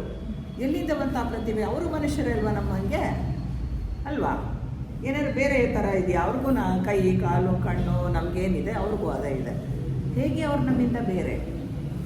ಹೇಗೆ ಬೇರೆ? ಹೇಗೆ ಅಂದರೆ ಅವರ ಬ್ರೈನ್ ಇದೆಯಲ್ಲ ಅತ್ಯಂತ ಚೆನ್ನಾಗಿ ಸುವ್ಯವಸ್ಥಿತ ರೀತಿಯಲ್ಲಿ ಕೆಲಸ ಮಾಡ್ತದೆ, ನಮಗಿಂತ ಹೆಚ್ಚು ಅಂತ ಹೇಳ್ಬೋದು. ಅದಕ್ಕೆ ಅತ್ಯಂತ ಪ್ರತಿಭಾಶಾಲಿಗಳು ಅಂತ ನಾವು ಕರಿತೀವಿ, ಜೀನಿಯಸ್ ಅಂತ ಹೇಳಿ ಕರಿತೇವೆ. ಇನ್ನು ಹುಟ್ಟುತ್ತಿದ್ದಂತಲೇ 1 ವರ್ಷ 2 ವರ್ಷಕ್ಕೆ ಎಂತಹ ಸಂಗೀತ ಹಾಡ್ತವೆ, ಎಂತಹ ಡ್ಯಾನ್ಸ್ ಮಾಡ್ತವೆ, ಎಂತಹ ಚಿತ್ರ ಬರೀತವೆ. ಇನ್ನು ಏನು ಹೇಳ್ಕೊಟ್ರೆ ಮಾತಾಡೋಕ್ಕೆ ಬರಲ್ಲ, ರಾಗ ಕಂಡು ಹಿಡಿತವೆ ಮಕ್ಕಳುಗಳು. ಎಲ್ಲಿಂದ ಬಂದಿದೆಲ್ಲ? ಬೆಳೆದು ಬಿಟ್ಟಿದೆ, ಮೆದುಳು ಬೆಳೆದು ಬಿಟ್ಟಿದೆ, ಜೀನಿಯಸ್ ಆಗಿದ್ದಾರೆ. ಅವರು ಕೂಡ ಕಾಮ ಮನಸ್ಸು ಸಂಪೂರ್ಣವಾಗಿ ಬೆಳೆದಂತಹ ಸ್ಥಿತಿಯಲ್ಲಿ ಇದ್ದಾರೆ. ಹಾಗಾಗಿ ಅನೇಕ ಜನ ಚಿತ್ರಕಾರರಿದ್ದಾರೆ, ಸಂಗೀತಗಾರರಿದ್ದಾರೆ, ನೃತ್ಯಗಾರರಿದ್ದಾರೆ, ಏನೆಲ್ಲ ಮಾಡುವಂತಹ ವ್ಯಕ್ತಿಗಳಿದ್ದಾರೆ. ಬೇಕಾದಷ್ಟು ಜನ ಜೀನಿಯಸ್ಗಳು ಈ ಪ್ರಪಂಚದಲ್ಲಿದ್ದಾರೆ. ಅವರೆಲ್ಲರ ಮೆದುಳು ಅಷ್ಟು ಚೆನ್ನಾಗಿ ಬೆಳೆದಿದೆ. ಚೆನ್ನಾಗಿಲ್ಲದೆ ಇರೋರ ಕತೆ ಅದಾದರೆ ಚೆನ್ನಾಗಿರೋರ ಕತೆ ಇಷ್ಟೊಂದು ಪ್ರತಿಭಾವಂತರು ಅಂತ ಹೇಳಿ ಅನ್ನಿಸ್ಕೊಳ್ತೇವೆ. ಅತೀ ಅಜ್ಞಾನಿ, ಅತೀ ದಡ್ಡ, ಆಮೇಲೆ ತುಂಬ ಒಂದು ಹುಚ್ಚು ಹಿಡ್ತಿರೋ ಅಂತಹ ವ್ಯಕ್ತಿಗಳು ಕೂಡ ಅವರ ಅಂತರಾತ್ಮಗಳು ಕೂಡ ಈ ಪ್ರತಿಭಾವಂತರು ನಾವು ನೀವು ಪ್ರತಿಯೊಬ್ಬರ ಅಂತರಾತ್ಮವೂ ಕೂಡ ಒಂದೇ ಮೂಲದಿಂದ ಹೊರಬಂದಿರುವಂತಹದ್ದು, ಭೇದ ಇಲ್ಲ. ಅವರು ಅತ್ಯಂತ ಪ್ರತಿಭಾವಂತರು, ಇವರು ಅತ್ಯಂತ ಮೂರ್ಖರು, ಇವರು ಏನೂ ಆಗದೆ ಸ್ವಂತ ಒಂದು ಲೋಟ ನೀರು ತಗೊಂಡು ಕುಡಿಯೋಕ್ಕೂ ಸಾಧ್ಯ ಇಲ್ಲದಂತಹ ಮೆದುಳು ಬೆಳೆದೇ ಇರುವಂಥವರು. ಎಲ್ಲರ ಅಂತರಾತ್ಮಗಳು ಬಂದಿರೋದಿಲ್ಲಿಂದ ಒಂದೇ ಮೂಲದಿಂದ. ಇದಕ್ಕಾಗಿಯೇ ಥಿಯೋಸಾಫಿಕಲ್ ಸೊಸೈಟಿ ಸಹೋದರತ್ವವನ್ನು ಎತ್ತಿ ಹಿಡಿಯುವುದು. ನಾನು ಬೇರೆ, ನಾನು ಇಷ್ಟೊಂದು ಬೆಳೆದಿದ್ದೀನಿ ಅಂತ ಯಾರು ನಾವು ಹೇಳಲ್ಲ. ಎಲ್ಲರನ್ನ ಸಹೋದರರಂತೆ ನೋಡ್ತೀವಿ. ಯಾಕೆ? ನಮ್ಮೆಲ್ಲರ ಮೂಲ ಒಂದೇ ಮೂಲದಿಂದ ಬಂದಿದ್ದೀವಿ ನಾವು. ಯಾರು ಬೇರೆ ಬೇರೆ ಅಲ್ಲ. ನಾವು ಬೆಳೆದಿದ್ದೀವಿ ಅಥವಾ ಬೆಳೀತಿದ್ದೀವಿ, ಅವ್ರು ಇನ್ನೂ ಇಲ್ಲ, ಅಷ್ಟೇ ವ್ಯತ್ಯಾಸ, ಬೇರೇನೂ ಇಲ್ಲ, ಯಾವುದೇ ವ್ಯತ್ಯಾಸ ಇಲ್ಲ. ನಾವು ಬೆಳೆದ್ಬಿಟ್ಟಿದ್ದೀವಿ ಅಥವಾ ಬೆಳೀತಾ ಅಂದವೇ ಇದ್ದೀವಿ, ಅವರಿನ್ನೂ ಕಾಲಿಡ್ತಾ ಇದ್ದಾರೆ ಅಷ್ಟೇನೆ. ಹಾಗಾದರೆ ಮೇಲ್ಮನಸ್ಸಿನ ತತ್ವವನ್ನು ಹೊರಗೆ ತೆಗೆದು ತೋರಿಸುವಂತಹ ಸ್ಥೂಲ ದೇಹದ ರಚನೆ ನಮ್ಮಗಳಿಗೆ ಕೆಲವರಿಗೆ ಆಗಿದ್ದರೆ ಅವನ ಸ್ವಭಾವ ಪರಿಪಕ್ವ ಆಗಿದೆ ಅಂತ ಅರ್ಥ. ಯಾರ ಸ್ವಭಾವ ಪರಿಪಕ್ವವಾಗಿದೆ, ಪರಿಪೂರ್ಣವಾಗಿದೆ, ಅತ್ಯಂತ ಒಳ್ಳೆಯತನದಲ್ಲಿದ್ದಾರೆ ಅಂತ ಹೇಳಿದರೆ ಅವರ ಮೇಲ್ಮನಸ್ಸು ಅವರಲ್ಲಿ ಕಾರ್ಯಪ್ರವೃತ್ತವಾಗಿದೆ ಅಂತ ಅರ್ಥ. ಹಾಗಾಗಿ ಅದೇ ಒಬ್ಬ ನೀಚ ಮೂರ್ಖ ಒಂಥರ ಬುದ್ಧಿ ಇಲ್ಲದವನು, ಅವನ ಸಂಸರಣೆ ಸಾಕಷ್ಟು ಆಗಿಲ್ಲ, ಆಗಬೇಕಾಗಿದೆ, ಇನ್ನು ಆನ್ ದ ವೇ ಅಷ್ಟೇ. ನಾವು ಸ್ವಲ್ಪ ಮುಂದಿದ್ದೀವಿ, ಒಂದು ಹೆಜ್ಜೆ ಅವನು ಹಿಂದಿದ್ದಾನೆ, ಇಷ್ಟೇ ವ್ಯತ್ಯಾಸ ಇರುವಂತಹದ್ದು. ಹಾಗಾಗಿ ಅವಂತಹವರನ್ನು ನಾವೇನು ಕರಿತೇವೆ? ಬಾಲಜೀವಿಗಳು ಅಂತ ಕರಿತೇವೆ. ಬಾಲಜೀವಿ ಅಂದ್ರೇನು? ಸಾಕಷ್ಟು ಬೆಳವಣಿಗೆ ಆಗಬೇಕಾಗಿದೆ. ಶರೀರ ದೊಡ್ಡದಾಗಿ ಬೆಳೆದಿದೆ, ಆದರೆ ಬುದ್ಧಿ ಬೆಳೆದಿಲ್ಲ, ಬ್ರೈನು ಬೆಳೆದಿಲ್ಲ ಅನ್ನೋದು ಅರ್ಥ ಆಗುತ್ತೆ ನಮಗೆ. ಇದನ್ನು ಸಂಸ್ಕಾರ ಅಂದ್ರೇನು ಅಂತ ಒಂದು ಪದದಲ್ಲಿ ತಿಳ್ಕೊಳ್ಳೋದಾದರೆ, ಸಂಸ್ಕಾರ ಅಂದರೆ ಒಳಗಿನ ಆತ್ಮದ ಬೆಳಕು. ಒಳಗಿರುವ ಆತ್ಮದ ಬೆಳಕು ಎಷ್ಟೆಷ್ಟು ವ್ಯಕ್ತವಾಗುತ್ತೋ ಅಷ್ಟಷ್ಟು ಸುಸಂಸ್ಕೃತತೆ ವ್ಯಕ್ತಿಗೆ ಬರುತ್ತೆ. ಅದನ್ನು ಸಂಸ್ಕಾರ ಅಂತ ಕರೆಯೋದು. ಅದರ ಆತ್ಮದ ಬೆಳಕು ಹೆಚ್ಚು ಹೆಚ್ಚು ವ್ಯಕ್ತವಾಗುತ್ತೆ ಅವರಲ್ಲಿ ಅನ್ನೋದು ನಮಗೆ ಅರ್ಥ ಆಗುತ್ತೆ. ಆತ್ಮದ ಬೆಳಕನ್ನು ವ್ಯಕ್ತಪಡಿಸುವಂತಹ ಹೊರಗಿನ ದೇಹ ಅದಕ್ಕೆ ಅನುಗುಣವಾಗಿರಬೇಕು. ಅದಕ್ಕೇ ನಾವು ಹೇಳೋದೇನು, ನಾವು ಅತ್ಯಂತ ಪರಿಶುದ್ಧರಾಗಿ ಇರುವಂತಹ ಸ್ಥಿತಿಯಲ್ಲಿರಬೇಕು. ಊಟವನ್ನು ಸಾತ್ವಿಕ ಆಹಾರ ಮಾಡಬೇಕು. ಆಮೇಲೆ ಎಂತೆಂಥವ್ರ ಜೊತೆನೋ ಸೇರಬಾರ್ದು. ಇದೆಲ್ಲವನ್ನು ರೂಲ್ಸ್ ರೆಗ್ಯುಲೇಷನ್ಸ್ ಯಾಕೆ ಹಾಕ್ತೀವಿ ನಾವು ಅಂದರೆ, ಒಳಗಿನ ಆತ್ಮದ ಬೆಳಕು ಹೆಚ್ಚಾಗಿ ವ್ಯಕ್ತವಾಗಲಿ ನಮ್ಮ ಈ ಶರೀರದ ಮುಖಾಂತರ ಅಂತ ಹೇಳಿ. ಅದಕ್ಕಾಗಿ ಕೆಲವು ಕಟ್ಟುಪಾಡುಗಳು. ಹೇಗೇಗೋ ಇದ್ದರೆ ಆತ್ಮದ ಬೆಳಕು ವ್ಯಕ್ತ ಆಗೋದಿಲ್ಲ, ಕಷ್ಟ ಆಗುತ್ತೆ. ಈ ಒಂದು ದೇಹವೇ ಅಡ್ಡಿ ಆಗಿಬಿಡುತ್ತಲ್ವ, ಅದಕ್ಕೋಸ್ಕರವಾಗಿ. ಹಾಗಾಗಿ ಎಲ್ಲರೂ ಯಾಕೆ ಆಗಿರಲ್ಲ ಅಂತ ಹೇಳಿದ್ರೆ, ಅದು ಅವರುಗಳ ಹಿಂದಿನ ಜನ್ಮದ ಕರ್ಮ. ಏನು ಮಾಡೋಕ್ಕಾಗಲ್ಲ. ಕೊಚ್ಚೆಯಲ್ಲೇ ಇರ್ತೀನಿ ಅಂತ ಎಷ್ಟೋ ಜನ ನೀವು ಎತ್ತಿದ್ರೂ ಕೂಡ ಹೋಗಿ ಅಲ್ಲೇ ಬೀಳ್ತಾರೆ. ಏನೂ ಮಾಡೋಕ್ಕಾಗಲ್ಲ. You can't help. ಎಷ್ಟೋ ಜನಕ್ಕೆ ಒಂದು ಸರ್ತಿ ಒಂದು ಸಂಸ್ಥೆಯಲ್ಲಿ ನಾನು ಭಾಳ ಕೆಲಸ ಮಾಡ್ತಾಯಿದ್ದೆ, ಭಾಳ ಅಂದರೆ ಭಾಳ ಕೆಲಸ ಮಾಡ್ತಾಯಿದ್ದೆ. ಆವಾಗ ಬಹಳ ಜನರನ್ನ ತಗೊಂಡು ಹೋಗಿ ಇದನ್ನು ಭಿಕ್ಷೆ ಬೇಡಬೇಡಿ, ಕಣ್ಣಿಲ್ಲ ಅಂತ ಹೇಳಿ ಭಿಕ್ಷೆ ಬೇಡಬೇಡಿ, ಕೈ ಇಲ್ಲ ಕಾಲಿಲ್ಲ ಅಂತ ಮಾಡಬೇಡಿ ಅಂತ ಹೇಳಿ ಶೇರ್ ಹೋಮ್ ಅಂತ ಇದೆ, ಅಲ್ಲಿ ಸ್ವಲ್ಪ ದುಡಿಮೆಗೆ ಅವಕಾಶ ಮಾಡಿಕೊಡ್ತಾರೆ, ದುಡ್ಡು ಕೊಡ್ತಾರೆ ಅವರು ಅಂತ ಹೇಳಿ ಇಲ್ಲಿಂದ ಕರ್ಕೊಂಡು ಹೋಗಿ ಅವ್ರನ್ನ ಒಂದು ವ್ಯಾನ್ ಮಾಡಿಕೊಂಡು ಅವ್ರು ತೊಗೊಂಡೋಗಿ ಅಲ್ಲಿ ಸೇರಿಸಿ ಎಲ್ಲ ಮಾಡಿ ಬಂದು 2 ದಿನ ಬಿಟ್ಟು ನೋಡಿದ್ರೆ ಮತ್ತೆ ಅಲ್ಲೇ ಭಿಕ್ಷೆ ಬೀಳ್ತಾರೆ ಅವರು. ನಾನು ಏನು ಮಾಡೋಕ್ಕಾಗಲ್ಲ ಅಂತ ಗೊತ್ತಾಗಿದ್ದೆ ನನಗೆ ಅವಾಗ. ಅಂದರೆ ನಾವು ಅತ್ಯಂತ ಪ್ರೀತಿಯಿಂದ ಸೇವಾ ಮನೋಭಾವ ಥಿಯೋಸಾಫಿಕಲ್ ಸೊಸೈಟಿಗೆ ಸೇರಿದ್ದೀವಿ, ಪ್ರಪಂಚದ ಜನತೆಗೆಲ್ಲ ಸಹಾಯ ಮಾಡಿಬಿಡ್ತೀನಿ ಅಂತ ಏನೆಲ್ಲ ಕನಸುಗಳನ್ನು ಹೊತ್ಕೊಂಡು ಏನೆಲ್ಲ ಫಜೀತಿ ಪಟ್ಟಿದ್ದು ಉಂಟು ನಾನು. ಅದ್ರ ಭಾಗವಾಗಿ ಇದೆಲ್ಲ ಮಾಡಿ ಎಲ್ಲರ ಕೈಲೂ ಬಯಸ್ಕೊಂಡು ವಾಪಸ್ಸು ಬಂದಿದ್ದಾಯಿತು. ಈ ರೀತಿ ಇದೆ. ನಾವು ಏನೇ ಮಾಡಿ ನಿಮಗೆ ಅವ್ರನ್ನ ಅಲ್ಲಿಂದ ತಗೊಂಬರೋಕ್ಕಾಗೋದಿಲ್ಲ. ಇದು ನಡೆದಂಥ ನನ್ನ ಲೈಫಲ್ಲೇ ನಡೆದಿರೋ ಅಂಥ ಕಥೆಗಳಿವೆಲ್ಲ. ಹೀಗಿರುತ್ತೆ ಅಂದರೆ ಅವರ ಹಿಂದಿನ ಜನ್ಮದ ಕರ್ಮ ಎಷ್ಟು ಕಾರಣ ಆಗಿರುತ್ತೆ ಅಂದರೆ, ಆ ಕೊಚ್ಚೆಯಿಂದ ಮೇಲೆತ್ತಿದ್ರೆ ಅವ್ರಿಗೆ ಇರೋಕ್ಕಾಗಲ್ಲ, ಅಲ್ಲೇ ಇರಬೇಕು ಅವರು. ಆ ಥರ ಇರುತ್ತೆ. ಅಂದರೆ ಅದಕ್ಕೆ ತುಂಬ ನೊಂದ್ಕೊಳ್ಳೋದು ಬೇಡ ಅಂತ ಹೇಳಿದ್ದೆ. ನನ್ನ ಸ್ವಂತ ಅನುಭವ. ನೊಂದ್ಕೊಂಡು ಒದ್ದಾಡಿ ಏನೆಲ್ಲ ಫಜೀತಿ ಪಟ್ಟು ಅನಾರೋಗ್ಯ ಪಟ್ಟು ಎಲ್ಲ ಆಗೋಯ್ತು. ಇದಾಗುತ್ತೆ ಇದು. ಹೀಗಾಯಿತು. ಆದರೆ ನಮ್ಮಲ್ಲಿ ಬೆಳವಣಿಗೆ ಆಗಿದ್ದರೆ ನಾವುಗಳು ಸದಾಕಾಲ ಉನ್ನತ ವಿಷಯಗಳ ಬಗ್ಗೆ ಯೋಚನೆ ಮಾಡ್ತೇವೆ, ಕೆಳಗಡೆ ಯೋಚನೆ ಮಾಡಲ್ಲ. ಅವ್ರು ಏನು ಇದು ಮಾಡ್ತಿದ್ದಾರೆ, ಅವ್ರೇನು ತೊಗೊಂಡ್ರು, ಅವ್ರೇನು ಮಾಡ್ತಿದ್ದಾರೆ, ಅದು ನಮ್ಮ ತಲೆಯಲ್ಲೂ ಬರೋಲ್ಲ ನೋಡಿ. ನಮ್ದು ಏನು ವಿಷಯ ಇದ್ರೇನು ಆತ್ಮದ ಬಗ್ಗೆ, ಬುದ್ಧಿಯ ಬಗ್ಗೆ, ಯಾವುದಾದ್ರೂ ಒಳ್ಳೆಯ ವಿಚಾರದ ಬಗ್ಗೆ ಅಲ್ವಾ, ಇದು ಬಿಟ್ಟು ಬೇರೆ ಏನಾದ್ರು ಮಾತಾಡ್ತೀವ ನಾವು? ಮಾತಾಡಲ್ಲ, ಆಗಲ್ಲ ನಮಗೆ. ನೀವು ಅಂಥವ್ರ ಬಗ್ಗೆ ನಾವು ತಗೊಳೋರಾಕಿದ್ರೆ ನಮಗೆ ಮಾತಾಡೋಕ್ಕಾಗಲ್ಲ. ಯಾಕೆಂದ್ರೆ ಸ್ವಭಾವ ನಮ್ಮಲ್ಲಿಲ್ಲ, ಉನ್ನತ ಮಟ್ಟಕ್ಕೆ ಹತ್ತು ಬಿಟ್ಟಿದ್ದೀವಿ ಆಗಲೇ. ಹಾಗಾಗಿ ಉನ್ನತ ವಿಷಯಗಳನ್ನೇ ಯೋಚನೆ ಮಾಡ್ತೇವೆ, ಒಳ್ಳೆಯ ಕೆಲಸಗಳನ್ನೇ ಮಾಡ್ತೇವೆ. ಯಾಕೆಂದ್ರೆ ಆ ಸಂಸ್ಕಾರ ನಮ್ಮಲ್ಲಿದೆ. ಇದು ವ್ಯತ್ಯಾಸ ಇರುವಂತಹದ್ದು. ಹಾಗಾಗಿ ಅಧ್ಯಾತ್ಮದ ಕಡೆಗೆ ತುಡಿಯುವಂತಹ ಮನಸ್ಸು ಯಾವುದು ಅಂದರೆ ಅದು ಉನ್ನತ ಮನಸ್ಸು, ಕೆಳ ಮನಸ್ಸು ಅಲ್ಲ, ಉನ್ನತ ಮನಸ್ಸು, ಮನಸ್ಸಿನ ಮೇಲ್ಭಾಗ. ಇದು ನಮಗೆ ಅರ್ಥ ಆಯಿತು. ಅಂದರೆ ಕಾಮ ಮನಸ್ಸು ಅಂದರೆ ಏನು, ಅದು ಹೇಗೆ ಕೆಲಸ ಮಾಡ್ತಾ ಇದೆ, ಅದರ ಜಾಗ ಬ್ರೈನು. ಉನ್ನತ ಮನಸ್ಸು ಅಂದರೆ ಅದು ಉನ್ನತವಾಗಿ ಯೋಚನೆ ಮಾಡುವಂಥದ್ದು ಅಂತ ಗೊತ್ತಾಯಿತು. ನಮ್ಮ ಮನಸ್ಸಿನ ಲಕ್ಷಣಗಳು ಯಾವುದು ಅಂತ ಹೇಳಿದರೆ ಮಾನಸಿಕ ಪಟುತ್ವ. ಇಡೀ ಮನಸ್ಸಿನ ಕೆಲಸ ಏನು ಅಂತ ಹೇಳಿದರೆ ಮಾನಸಿಕ ಪಟುತ್ವ, ಅದನ್ನು ಎಬಿಲಿಟಿ ಅಂತ ಕರೀತಾರೆ. ಅಂದರೆ ಅವರ ಕೆಪಾಸಿಟಿ ಅಂತ ಹೇಳ್ತೀವಲ್ವ, ability to work, ability to speak ಅಥವಾ ಎಬಿಲಿಟಿ ಟು ರೈಟ್, ಯಾವುದೇ ಆಗಿರಲಿ, ಏನಾದ್ರು ತಗೊಳ್ಳಿ. ಆ ಎಬಿಲಿಟಿ ಅನ್ನೋದು ನಮ್ಮ ಮಾನಸಿಕ ಪಟುತ್ವ, ಮನಸ್ಸಿನ ಒಂದು ಕೆಲಸ. ಅದು ಕಾರ್ಯಕ್ಷಮತೆ. ಯಾವುದೇ ಕೆಲಸ ಹಿಡಿದ್ರೆ ಅಚ್ಚುಕಟ್ಟಾಗಿ A to Z ಮುಗಿಸುವಂತಹ ಒಂದು ಪ್ರವೃತ್ತಿ ಅದಿರುತ್ತೆ. ಯಾಕೆ? ಮಾನಸಿಕ ಪಟುತ್ವ, ಮನಸ್ಸಿನ ಕೆಲಸ ಅದು. ಮನಸ್ಸಿನಲ್ಲಿ, ಪೂರ್ತಿ ಮನಸ್ಸಿನಲ್ಲಿ ನಮ್ಮ ಪ್ರಜ್ಞೆ ಇದ್ದಾಗ ಈ ರೀತಿ ಇರ್ತೇವೆ ನಾವು. ಬುದ್ಧಿಶಕ್ತಿ ಚೆನ್ನಾಗಿರುತ್ತೆ, ಅತ್ಯಂತ ಸೂಕ್ಷ್ಮತೆ ಇರುತ್ತೆ. ಹೊರಟತನಕ್ಕೆ ನಮ್ಮ ಕೈಯಲ್ಲಿ ತಡ್ಕೊಳಕ್ಕಾಗಲ್ಲ. ಸೂಕ್ಷ್ಮವಾದಂತಹ ಸ್ವಭಾವ ಇರುತ್ತೆ. ಸ್ಥೈರ್ಯ, ಎಲ್ಲಕ್ಕೂ ಹೆಚ್ಚೇನು ಸ್ಥೈರ್ಯವಂತರು ನಾವು. ಧೈರ್ಯವಂತರು. ಅದ್ಭುತವಾದ ಗ್ರಹಣ ಶಕ್ತಿ. ಅಂದರೆ ಒಂದ್ಸಲ ಹೇಳಿದ್ರೆ ಅದನ್ನು ಹಿಡ್ಕೊಂಡ್ಬಿಡ್ತೀವಿ ನಾವು. ಯಾಕೆ? ನಮ್ಗೆ ಅರ್ಥ ಆಗುತ್ತೆ. ಯಾಕೆ ಅರ್ಥ ಆಗುತ್ತೆ? ಮನಸ್ಸು ಕಾರ್ಯಪ್ರವೃತ್ತವಾಗಿದೆ, ಅದಕ್ಕೆ ಅರ್ಥ ಆಗತ್ತೆ. ಹಾಗಾಗಿ ಒಬ್ಬ ಪ್ರತಿಭಾವಂತನಲ್ಲಿ ಇದೆಲ್ಲ ಗುಣಗಳು ಇರುತ್ತೆ.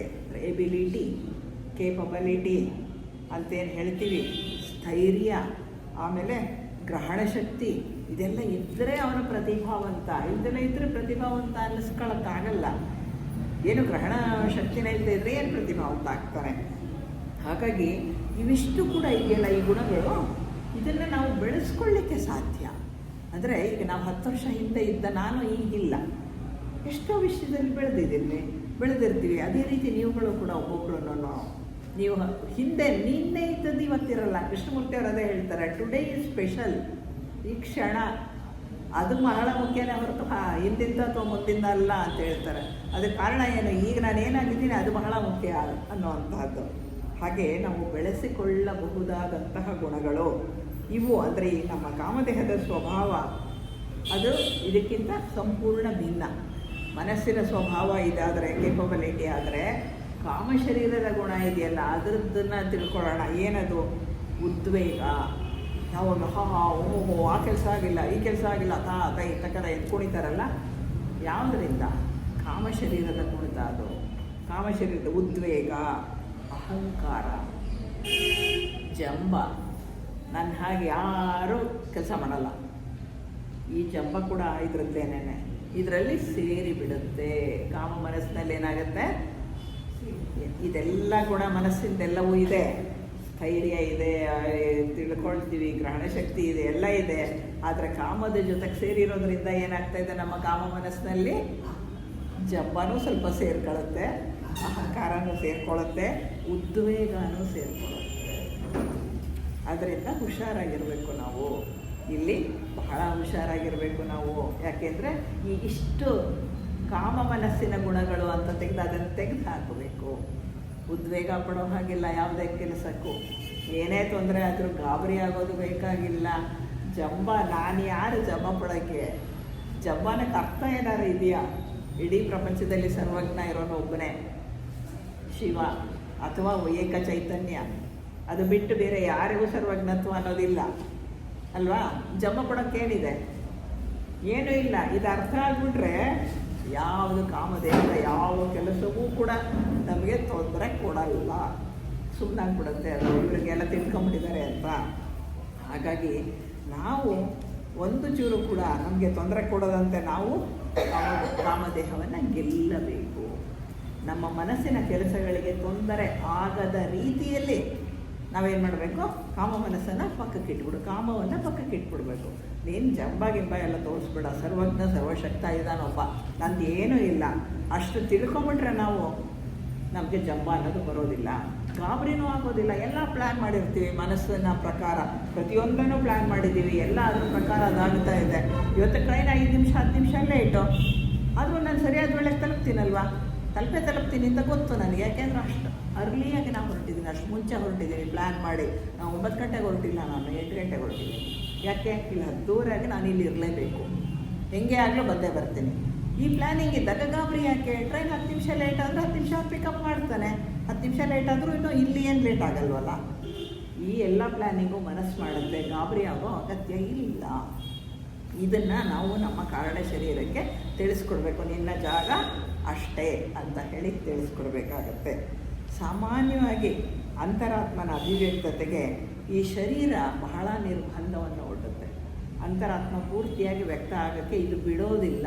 ಯಾಕೆಂದರೆ ಇದರಲ್ಲಿ ಏನೆಲ್ಲ ಇದೆ ಎಲ್ಲ ಅದು ಇದು ತುಂಬಿಕೊಂಡಿದೆ ಪಾಪ, ಅದು ಅಡ್ಡಿ ಆಗ್ತದೆ. ಅದರಿಂದ ಇದನ್ನು ಗೆಲ್ಲಬೇಕು. ಈ ಅಡ್ಡಿಗಳನ್ನು, ಈ ಅಡೆತಡೆಗಳನ್ನು ನಾವು ಹೇಗೆ ಕಾಮವನ್ನು ಗೆದ್ದುವೋ ಹಾಗೆ ಪ್ರಾಣಾಯಾಮ ಯೋಗಾಭ್ಯಾಸ ಅದನ್ನು ಮಾಡೋದ್ರಿಂದ ನಮ್ಮ ಶರೀರದ ಪಟುತ್ವ ಮತ್ತು ನಮ್ಮ ಉಸಿರಿನ ಶಕ್ತಿಯನ್ನು ಕಾಪಾಡಿಕೊಂಡು ನಮ್ಮ ಚಕ್ರಗಳನ್ನು ಸರಿಯಾದ ರೀತಿಯಲ್ಲಿ ನಾವು ಬೆಳೆಸ್ಕೊಂಡಿದ್ದೇ ಆದರೆ ನಮ್ಮ ಈ 4 ಅಧಮ ಶರೀರಗಳನ್ನು ನಾವು ನಮ್ಮ ಹಿಡಿತದಲ್ಲಿ ಇಟ್ಕೊಳ್ಬಹುದು, ಮನಸ್ಸಿನ ಹಿಡಿತದಲ್ಲಿ ಇಟ್ಕೊಳ್ಬಹುದು. ಅದು ಮಾಡಬೇಕಾಗಿದೆ. ಹಾಗಾಗಿ ಆವಾಗ ಅದನ್ನು ಗೆದ್ದಾಗ ನಾವೇನಾಗ್ತೀವಿ, ಪ್ರತಿಭಾವಂತರು ಅನ್ನಿಸ್ಕೊಳ್ತೇವೆ. ಅದಕ್ಕೆ ಕೆಲಸ ಇಲ್ಲ, ಈಗ 4ಕ್ಕೂ ಕೆಲಸ ಇಲ್ಲ, ಪ್ರತಿಭಾವಂತರು ಅನ್ನಿಸ್ಕೊಳ್ತೇವೆ. ಇವೆಲ್ಲವೂ ಕೂಡ ನಮ್ಮ ಅಂತರಾತ್ಮ ಬೆಳೆಸಿಕೊಂಡಂತಹ ಶಕ್ತಿ ವಿಶೇಷಗಳು. ಅದು ಪೂರ್ತಿ ವ್ಯಕ್ತ ಆಗಬೇಕಾದ್ರೆ ಅಧಮ ಚತುಷ್ಟಯವನ್ನು ತಣ್ಣಗೆ ಮಾಡಬೇಕು ಅಥವಾ ಸುಮ್ಮನೆ ಮಾಡಬೇಕು. ಅದನ್ನು ಹೇಗೆ ಇಡಬೇಕೋ ಹಾಗೆ ಇಡಬೇಕು, ಹೇಗೆ ಉಪಯೋಗಿಸ್ಕೋಬೇಕೋ ಹಾಗೆ ಉಪಯೋಗಿಸ್ಕೊಳ್ಬೇಕಾಗತ್ತೆ. ಹಾಗಾಗಿ ಈ ದೇಹಗಳ ಮುಖಾಂತರ ಅವನು ಸ್ವಭಾವತಃ ನಮ್ಮ ಅಂತರಾತ್ಮ ಸರ್ವಜ್ಞನೇ, ಆದರೂ ಕೂಡ ಸಂಪೂರ್ಣ ಸರ್ವಜ್ಞತ್ವ ನಮ್ಮ ಮುಖಾಂತರ ವ್ಯಕ್ತ ಆಗಲ್ಲ. ಯಾಕೆಂದರೆ ಈ ಅಡ್ಡಿಗಳೆಲ್ಲ ನಮಗೆ ಇದೆ. ಆದರೆ ಈ ಅಧಮ ಚತುಷ್ಟಯಗಳನ್ನು ನಾವು ಹತೋಟಿಯಲ್ಲಿ ತೆಗೆದುಕೊಂಡಾಗ, ಹತೋಟಿಯಲ್ಲಿಟ್ಟಾಗ, ಅವುಗಳು ನಮ್ಮ ಮನಸ್ಸಿನ ವಿಷಯದಲ್ಲಿ ಮೂಗು ತೂರಿಸದಲೇ ಇದ್ದಾಗ ಅವಾಗೇನಾಗುತ್ತೆ, ಅನೇಕ ಜನ್ಮಗಳನ್ನು ಎತ್ತಿ ನಮ್ಮ ಅನುಭವವನ್ನು ನಾವು ಪಡೆಯೋದ್ರಿಂದ ಆ ಸರ್ವಜ್ಞತ್ವ ಇದೆಯಲ್ವ ಅಂತರಾತ್ಮನದ್ದು, ಅದನ್ನು ಹೇಗೆ ಉಪಯೋಗಿಸಬಹುದು ಅನ್ನೋದು ನಮಗೆ ಗೊತ್ತಾಗ್ತಾ ಹೋಗುತ್ತೆ. ಅದನ್ನು ಪಡ್ಕೊಳ್ಳಿಕ್ಕೆ ನಾವು ಪ್ರಾರಂಭ ಮಾಡ್ತೀವಿ. ಸಾಧ್ಯ. ನಾವು ಸರ್ವಜ್ಞರಲ್ಲದೆ ಇರ್ಬೋದು, ಸರ್ವಜ್ಞತ್ವವನ್ನು ನಾವು ಉಪಯೋಗಿಸ್ಲಿಕ್ಕೆ ಸಾಧ್ಯ ಇದೆ. ಹಾಗೆ ಹೇಗೆ ಉಪಯೋಗಿಸ್ಬೇಕು ಅನ್ನೋದನ್ನು ವ್ಯಕ್ತಿ ಕಲಿಯುವುದು ಬಹಳ ಮುಖ್ಯ ಆಗುತ್ತೆ. ಈ 4 ಸುಮ್ಮನೆ ಕೂರಿಸಿ ಮನಸ್ಸನ್ನು ಮೇಲೆತ್ತಿದಾಗ ಏನಾಗುತ್ತೆ, ಸರ್ವಜ್ಞತ್ವಕ್ಕೆ ಹತ್ತಿರದಲ್ಲೇ ಇರ್ತೇವೆ ನಾವು. ನಿಜವಾದ ಪ್ರತಿಭೆ ವ್ಯಕ್ತ ಆಗಬೇಕಾದ್ರೆ ಜೀವ ಅತ್ಯಂತ ಪರಿಶುದ್ಧವಾಗಿರಬೇಕಾಗತ್ತೆ. ಈ ಜೀವಾತ್ಮ ಪರಿಶುದ್ಧನಾಗಬೇಕಾಗತ್ತೆ. ಹಾಗೆ ಆದಾಗ ಆ ಪರಿಶುದ್ಧತೆ ಇಲ್ಲ ಅಂದರೆ ನಾವು ಕಾಮ ಮನಸ್ಸಿನ ಭಾವಗಳಿಗೆ ಒಳಗಾಗ್ಬಿಟ್ಟು ನಾನು ಬೇರೆ ಇತರರು ಬೇರೆ ಅಂತ ನಾವು ಪ್ರತ್ಯೇಕತಾ ಮನೋಭಾವನೆಗೆ ಬಂದುಬಿಡ್ತೀವಿ. ಪ್ರತ್ಯೇಕತಾ ಮನೋಭಾವನೆ ಇರೋದಿಲ್ಲಿ ಕಾಮ ಮನಸ್ಸಿನಲ್ಲಿ, ಉನ್ನತ ಮನಸ್ಸಿನಲ್ಲಿ ಅಲ್ಲ. ಅದರಿಂದ ಕಾಮ ಮನಸ್ಸನ್ನು ಸುಮ್ಮನೆ ಮಾಡಿದ ಕೂಡಲೇ ನಾವು ಬೇರೆ ನೀವು ಬೇರೆ ಅನ್ನೋ ಭಾವನೆ ಹೊರಟು ಹೋಗುತ್ತೆ, ಎಲ್ಲೆಲ್ಲೂ ಸಹೋದರತ್ವ ನೆಲೆಸುತ್ತೆ. ಇದು ಆಗಬೇಕಾಗಿರುವಂತಹ ಒಂದು ಕೆಲಸ. ಪ್ರತ್ಯೇಕ ಮನೋಭಾವನೆ ಇಲ್ಲದಲೇ ಇದ್ದಾಗ ದೈಹಿಕ ಸುಖಕ್ಕೆ ನಾವು ಹೆಚ್ಚು ಒತ್ತು ಕೊಡೋದಿಲ್ಲ. ಮತ್ತು ಅಂತಸ್ತು, ಅಧಿಕಾರ, ಆಮೇಲೆ ಐಶ್ವರ್ಯ, ಅದು ಇದು ಅಂತ ಏನೇನೋ ಪ್ರಪಂಚದಲ್ಲಿ ಜನ ಒದ್ದಾಡ್ಕೊಂತಾರೋ ಅವಕ್ಕೆ ನಾವು ಹೆಚ್ಚಿನ ಬೆಲೆ ಕೊಡಲ್ಲ. ಏನಿದೆ ನಮಗೆ ಅದನ್ನು ಉಪಯೋಗಿಸ್ತೇವೆ ಸಂತೋಷದಿಂದ. ಆದರೆ ಅದನ್ನು ಗಳಿಸ್ಕೊಳ್ಬೇಕು, ಇನ್ನೊಬ್ಬರಿಂದ ಕಿತ್ಕೊಳ್ಬೇಕು, ಅದೆಲ್ಲ ನಮಗೆ ಇರೋದೇ ಇಲ್ಲ. ಆ ಒಂದು ಸ್ಥಿತಿಗೆ ನಾವು ತಲುಪ್ತೇವೆ. ಆವಾಗ ನಾನು ಯಾರು ಅನ್ನೋದು ನಮಗೆ ಅರ್ಥ ಆಗ್ತಾ ಹೋಗುತ್ತೆ. ನಾನು ನಿಜವಾದ ನಾನು ಯಾರು ಅನ್ನೋದು ಗೊತ್ತಾಗತ್ತೆ. ಇಲ್ಲ ಅಂದರೆ ಅಧಮ ಚತುಷ್ಟಯದ ಕೈಯಲ್ಲಿ ಸಿಗಾಕೊಂಡ್ರೆ ನಾನು ಯಾರು ಅನ್ನೋದು ನಮಗೆ ಗೊತ್ತಿರೋದೇ ಇಲ್ಲ. ನಾನು ಸರ್ವಾಂತರ್ಯಾಮಿಯಾದಂತಹ ಅಂತರಾತ್ಮ ಅನ್ನೋದು ನಮಗೆ ಅರ್ಥ ಆಗಬೇಕು ಅಂದರೆ ಈ 4 ಸುಮ್ಮನೆ ಕೂಡಿಸ್ಬೇಕಾಗುತ್ತೆ. ಆ ಹಂತಕ್ಕೆ ನಾವು ತರಬೇಕಾಗತ್ತೆ. ನಮ್ಮ ಸ್ಥೂಲ ದೇಹ, ಕಾಮದೇಹ ಮತ್ತು ಕಾಮ ಮನಸ್ಸು ಸೇರಿ ನಮ್ಮ ಇತಿಹಾಸದ ಪರಿಭಾಷೆಯಲ್ಲಿ ಏನು ಕರಿತೇವೆ? ದೇಹಾತ್ಮ ಅಂತ ಕರಿತೇವೆ. ಇದು ದೇಹಾತ್ಮ ಅಂತ ಕರೆದಾಗ ಇದು ವಿಚಾರ ಶಕ್ತಿಗೆ ಸಾಧನವಾದದ್ದು ನಮ್ಮ ಕಾಮ ಮನಸ್ಸು. ಅದಿಲ್ಲದೆ ನಾವು ವಿಚಾರ ಮಾಡೋಕ್ಕಾಗಲ್ಲ. ವಿಚಾರ ಶಕ್ತಿಗೆ ಬೇಕದು. ಅದರಿಂದ ನಾವು ಲೌಕಿಕ ಜ್ಞಾನ ಎಲ್ಲ ಪಡ್ಕೊಳ್ತೇವೆ. ಈಗ ಸೈನ್ಸ್ಗೆ ಎಷ್ಟು ಮುಂದುವರೆದಿದೆ, ಹಣಕಾಸಿನ ಪರಿಸ್ಥಿತಿ ಏನು, ಅದೇನು ಇದೇನು ಎಲ್ಲ ವಿಷಯ ತಿಳ್ಕೊಳ್ಳೋದು ನಮ್ಮ ಕಾಮ ಮನಸ್ಸಿನಿಂದಾನೆ. ಒಂದು ಜನ್ಮದ ಎಲ್ಲ ವಿಷಯಗಳು ನಮಗೆ ಜ್ಞಾಪಕದಲ್ಲಿರುತ್ತೆ. ಈಗೇನೋ ಹುಟ್ಟಿದಾಗ ಅಲ್ಲೊಂದು ಸ್ವಲ್ಪ ಇಲ್ಲೊಂದು ಸ್ವಲ್ಪ ಜ್ಞಾಪಕ ಇರುತ್ತೆ. ಆಮೇಲೆ ಕಾಲೇಜಿಗೆ ಹೋದಾಗಿಂದ ಹೆಚ್ಚು ಕಮ್ಮಿ ಜ್ಞಾಪಕ ಇರುತ್ತೆ. ಯಾವ ಸ್ನೇಹಿತರಿದ್ದರು, ಯಾವ ಟೀಚರ್ ಇದ್ದರು, ಯಾರು ನಮಗೆ ಏನು ಪಾಠ ಮಾಡಿದರು, ಆಮೇಲೆ ಇದಾಯಿತು. ಮತ್ತು ಮುಂದೆ ನಮ್ಮ ಮುಂದೆ ಜೀವನ ನಡೀತಾ ಹೋಯಿತು. ಎಲ್ಲರನ್ನೂ ಜ್ಞಾಪಕದಲ್ಲಿ ಇಟ್ಕೊಂಡಿರ್ತೇವೆ ನಾವು, ಇಲ್ಲ ಅಂತಲ್ಲ. ಆದರೆ ನಮಗೆ ನಮ್ಮ ಹಿಂದಿನ ಜನ್ಮಗಳ ನೆನಪಿದೆಯಾ? ನಮ್ಮ ಹಿಂದಿನ ಜನ್ಮಗಳ ನೆನಪಿಲ್ಲ. ನಮಗೆ ಇದೆಯಾ? ಯಾರಿಗಾದರೂ ಇಲ್ಲ. ಹಾಗಾಗಿ ಹಿಂದಿನ ಜನ್ಮಗಳ ನೆನಪು ಬೇಕು ಅಂತ ಯಾರಾದರೂ ಯೋಚನೆ ಮಾಡಿದರೆ ನಾವೇನು ಮಾಡಬೇಕು? ಈ ಮನಸ್ಸಿನ ಮುಖಾಂತರ ಅಂತರಾತ್ಮನ ಪ್ರಜ್ಞೆಯನ್ನು ಮುಟ್ಟಬೇಕು. ಉನ್ನತ ಮನಸ್ಸಿಗೆ ಹೋಗಿ ಅಲ್ಲಿಂದ ಅಂತರಾತ್ಮನ ಪ್ರಜ್ಞೆಯನ್ನು ಮುಟ್ಟಿ ಆಮೇಲೆ ಆ ಸ್ಥೂಲ ಮೆದುಳಿಗೆ ಅದನ್ನು ತರಬೇಕಲ್ಲ. ಅದಕ್ಕೋಸ್ಕರ ಒಂದು ಪ್ರಜ್ಞೆಯ ಬ್ರಿಡ್ಜ್ ಕಟ್ಟಬೇಕಾಗತ್ತೆ. ಇಷ್ಟು ಮಾಡಿದರೆ ನೀವು ಹಿಂದೆ ಎಲ್ಲೆಲ್ಲಿ ಹುಟ್ಟಿದ್ರಿ, ಏನೇನು ಮಾಡಿದ್ರಿ, ಏನೇನು ನಿಮಗೆ ಘಟಿಸಿತ್ತು, ಪ್ರತಿಯೊಂದನ್ನು ನೀವು ಅರ್ಥ ಮಾಡಿಕೊಳ್ಳಬಲ್ಲಿರಿ. ಅದನ್ನು ಬ್ರೈನ್ಗೂ ತಂದು ಅದನ್ನು ಬರೆದಿಡಬಲ್ಲಿರಿ ಅಥವಾ ಹೇಳಬಲ್ಲಿರಿ. ಆ ಸ್ಥಿತಿ ಬರುತ್ತೆ. ಅದಕ್ಕೇನು ಮಾಡಬೇಕಾಗತ್ತೆ? ಅಂತರಾತ್ಮನವರೆಗೂ ಕೂಡ ನಾವು ತಲುಪಬೇಕಾಗತ್ತೆ. ಯಾಕೆಂದರೆ ಅವನಲ್ಲಿ ಎಲ್ಲ ಸ್ಟೋರ್ಡ್ ಇದೆಯಲ್ಲ. ನಮ್ಮ ಎಲ್ಲ ಜನ್ಮಗಳ ಸಾರವು ಅವರ ಹತ್ರ ಇದೆ. ಎಲ್ಲ ಸ್ಟಾಕ್ ಇಟ್ಟಿದ್ದೀವಲ್ಲ. ಯಾವುದ್ರಲ್ಲಿ ಸ್ಟಾಕ್ ಇಟ್ಟಿದ್ದೀವಿ? ಕಾರಣ ಶರೀರದಲ್ಲಿ ಎಲ್ಲ ಜನ್ಮಗಳ ನೆನಪನ್ನು ತುಂಬಿಟ್ಟಿದ್ದೀವಿ ನಾವು. ಅದಕ್ಕೆ ನಮಗೆ ಹಿಂದಿನ ಜನ್ಮದ ಜ್ಞಾಪಕ ಇಲ್ಲ. ಯಾಕೆಂದರೆ ನಮಗೆ ಆ ಬ್ರಿಡ್ಜ್ ಕಟ್ಟೋಕೆ ಆಗಿಲ್ಲ ಇನ್ನು ಪ್ರಜ್ಞೆಯ ಇದು. ಹಿಂದಿನ ಜನ್ಮಗಳ ನೆನಪು ಬೇಕು ಅಂತ ಹೇಳಿದ್ರೆ ಏನು ಮಾಡಬೇಕು? ಅಂತರಾತ್ಮನವರೆಗೂ ತಲುಪಬೇಕು. ಅಲ್ಲಿಂದ ಪ್ರಜ್ಞೆಯ ಒಂದು ಬ್ರಿಡ್ಜನ್ನು ಮೆದುಳಿನವರೆಗೂ ಕಟ್ಟಿದರೆ ಎಲ್ಲವೂ ಕೂಡ ನಮಗೆ ಜ್ಞಾಪಕಕ್ಕೆ ಬರುತ್ತೆ. ಇವಾಗ ಲೆಟ್ಬಿಟ್ರೆ ಹೇಗೆ ಬರೆದ್ರು? ಕೃಷ್ಣಜಿ 40 ಲೈಫ್ಸ್ ಆಫ್ ಕೃಷ್ಣಜಿ ಅಂತ ಬರೆದು. ಕೃಷ್ಣಮೂರ್ತಿಯವರು ಯಾವ ಜನ್ಮದಲ್ಲಿ, ಯಾವ ದೇಶದಲ್ಲಿ, ಏನು ಹೆಸರಿನಲ್ಲಿ ಹುಟ್ಟಿದ್ರು, ಅವ್ರ ಜೊತೆಯಲ್ಲಿ ಯಾರ್ಯಾರು ಕೂತಿವಿ ಮಹರ್ಷಿಗಳು, ಮೌರ್ಯ ಮಹರ್ಷಿಗಳು, ನಿತ್ಯಾನಂದ, ಅನಿಬೆಸೆಂಟ್, ಲಿಟ್ಬಿಟರು, ಯಾರ್ಯಾರು ಯಾವ್ಯಾವ ಹೆಸರಿನಲ್ಲಿ ಯಾವ್ಯಾವ ದೇಶದಲ್ಲಿ ಹುಟ್ಟಿದ್ರು 40 ಜನ್ಮಗಳನ್ನು ಬರೆದಿಟ್ಟಿದ್ದಾರಲ್ವ. ಹೇಗೆ ಬರೆದ್ರು? ಹೀಗೆ ಬರೆದ್ರು. ಬ್ರೈನಿಗೆ ತಂದುಕೊಂಡು ಅದನ್ನು ಬರೆದ್ರು. ದಿವ್ಯ ದೃಷ್ಟಿ, ದಿವ್ಯ ಶ್ರವಣ ಅಂತೆಲ್ಲ ಬೇಕಾದಷ್ಟು ಇದೆಯಲ್ವ, ಅದೆಲ್ಲ ಆಯಿತು. ನಮ್ಮ ಕೆಳಮನಸ್ಸಿದೆಯಲ್ಲ, ಕಾಮ ಮನಸ್ಸು, ಅದಕ್ಕೆ 3 ವಿಧವಾದ ಭವಿಷ್ಯ ಇದೆ. ಅದಕ್ಕೂ ಭವಿಷ್ಯ ಇದೆ. 3 ರೀತಿ ಭವಿಷ್ಯ. ಮೊದಲನೇದೇನಪ್ಪ ಅಂದರೆ ಅದು ತನ್ನ ಜನ್ಮಸ್ಥಾನದಲ್ಲಿರುವ ತಂದೆಯಾದ ಅಂತರಾತ್ಮನ ಹತ್ತಿರಕ್ಕೆ ಹೋಗ್ಬೋದು. ಅತ್ಯಂತ ಉನ್ನತವಾದಂತಹದ್ದು ಅಂದರೆ ಅಂತರಾತ್ಮನನ್ನು ಮುಟ್ಟಬಹುದು ನಮ್ಮ ಕಾಮ ಮನಸ್ಸು. ಅದಕ್ಕೆ ಏನು ಮಾಡಬೇಕು ಅಂತ ಹೇಳಿದ್ರೆ ಸಾತ್ವಿಕ ಸ್ವಭಾವ ಹೆಚ್ಚಾಗಬೇಕು. ಅತ್ಯಂತ ಸಾತ್ವಿಕತೆ ಬರಬೇಕಾಗುತ್ತೆ. ಆಮೇಲೆ ಆಸೆಗಳನ್ನು ಪೂರ್ತಿ ಗೆಲ್ಲಬೇಕು. ಸ್ಥೂಲ ಶರೀರವನ್ನು ವಶಪಡಿಸ್ಕೊಳ್ಬೇಕು. ಅಂದರೆ ನಾನು ಇಷ್ಟು ಆಹಾರ ಕೊಡ್ತೀನಿ ಅಂದರೆ ಅಷ್ಟೇ ಸಾಕು, ಅದು ಮತ್ತೆ ಇನ್ನೊಂದು ಸಲ ಕೇಳಬಾರ್ದು. ಆ ಮಟ್ಟಕ್ಕೆ ಅದನ್ನು ಇಡುವ ಶಕ್ತಿ ನಮಗೆ ಬೇಕು. ಇಷ್ಟೆಲ್ಲ ಮಾಡಿದಾಗ ಅದೇನಾಗುತ್ತೆ? ಕಾಮವನ್ನು ಕೈಬಿಟ್ಟು ಉನ್ನತಕ್ಕೆ ಬುದ್ಧಿ ಪ್ರಜ್ಞೆಯನ್ನು ಹಿಡ್ಕೊಂಡು ಕೂಡಲೇ ಏನಾಗುತ್ತೆ? ನಾವು ಅಂತರಾತ್ಮನನ್ನು ಸೇರ್ತೇವೆ. ಇದು ಮೊದಲನೇ ಭವಿಷ್ಯ ನಮ್ಮ ಕಾಮ ಮನಸ್ಸಿನ ಆಗುವಂಥದ್ದು. ಇನ್ನೊಂದೇನು ಅಂತ ಹೇಳಿದರೆ, ಸ್ಥೂಲ ದೇಹಕ್ಕೆ ಮರಣ ಬಂದಾಗ ಕಾಮ ಮನಸ್ಸು ಏನು ಮಾಡುತ್ತೆ ಅಂದರೆ ತನ್ನ ಕಾಮ ಶರೀರದಲ್ಲಿ ಕಾಮಲೋಕದಲ್ಲಿ ಸ್ವಲ್ಪ ಕಾಲ ಇರುತ್ತೆ, ಅದು ನಮಗೆ ಗೊತ್ತಿದೆ. ಮರಣಾನಂತರ ಜೀವಿತ ಓದಿದ್ರೆ ಗೊತ್ತಾಗುತ್ತೆ. ನಂತರ ಕಾಮದೇಹದಿಂದ ಅದು ಬಿಡಿಸ್ಕೊಂಡ್ಬಿಟ್ಟು ಏನು ಮಾಡುತ್ತೆ? ಸ್ವರ್ಗಕ್ಕೆ ಹೋಗುತ್ತೆ. ಅಂದರೆ ಇಷ್ಟು ಕಾಲ ಎಷ್ಟು ನಾವು ಒಳ್ಳೆಯ ತನದಲ್ಲಿ ಜೀವಿಸಿದ್ದೆವೋ ಅಷ್ಟು ಕಾಲ ಸ್ವರ್ಗದಲ್ಲಿ ಇರ್ತೀವಿ ಅಂತ ನಮಗೆ ಗೊತ್ತು. ನಂತರ ಅದು ಉನ್ನತಾತ್ಮನೊಂದಿಗೆ ತನ್ನ ಅನುಭವಗಳನ್ನು ಸೇರಿಸಿ ಅಲ್ಲೇ ಉಳ್ಕೊಳ್ಳುತ್ತೆ. ಮತ್ತೊಂದು ಜನ್ಮ ಸಿಗೋವರೆಗೂ ಅದು ಅಲ್ಲಿ ಇದ್ದು ಬಿಡುತ್ತೆ. ಇದು ಎರಡನೆಯ ಒಂದು ಭವಿಷ್ಯ ಅದರದ್ದು. ಮೊದಲನೇದು ಅಂತರಾತ್ಮನಲ್ಲಿ ಸೇರಿ ಹೋಗೋದು, ಎರಡನೇದು ಈ ರೀತಿ ಆಗೋದು.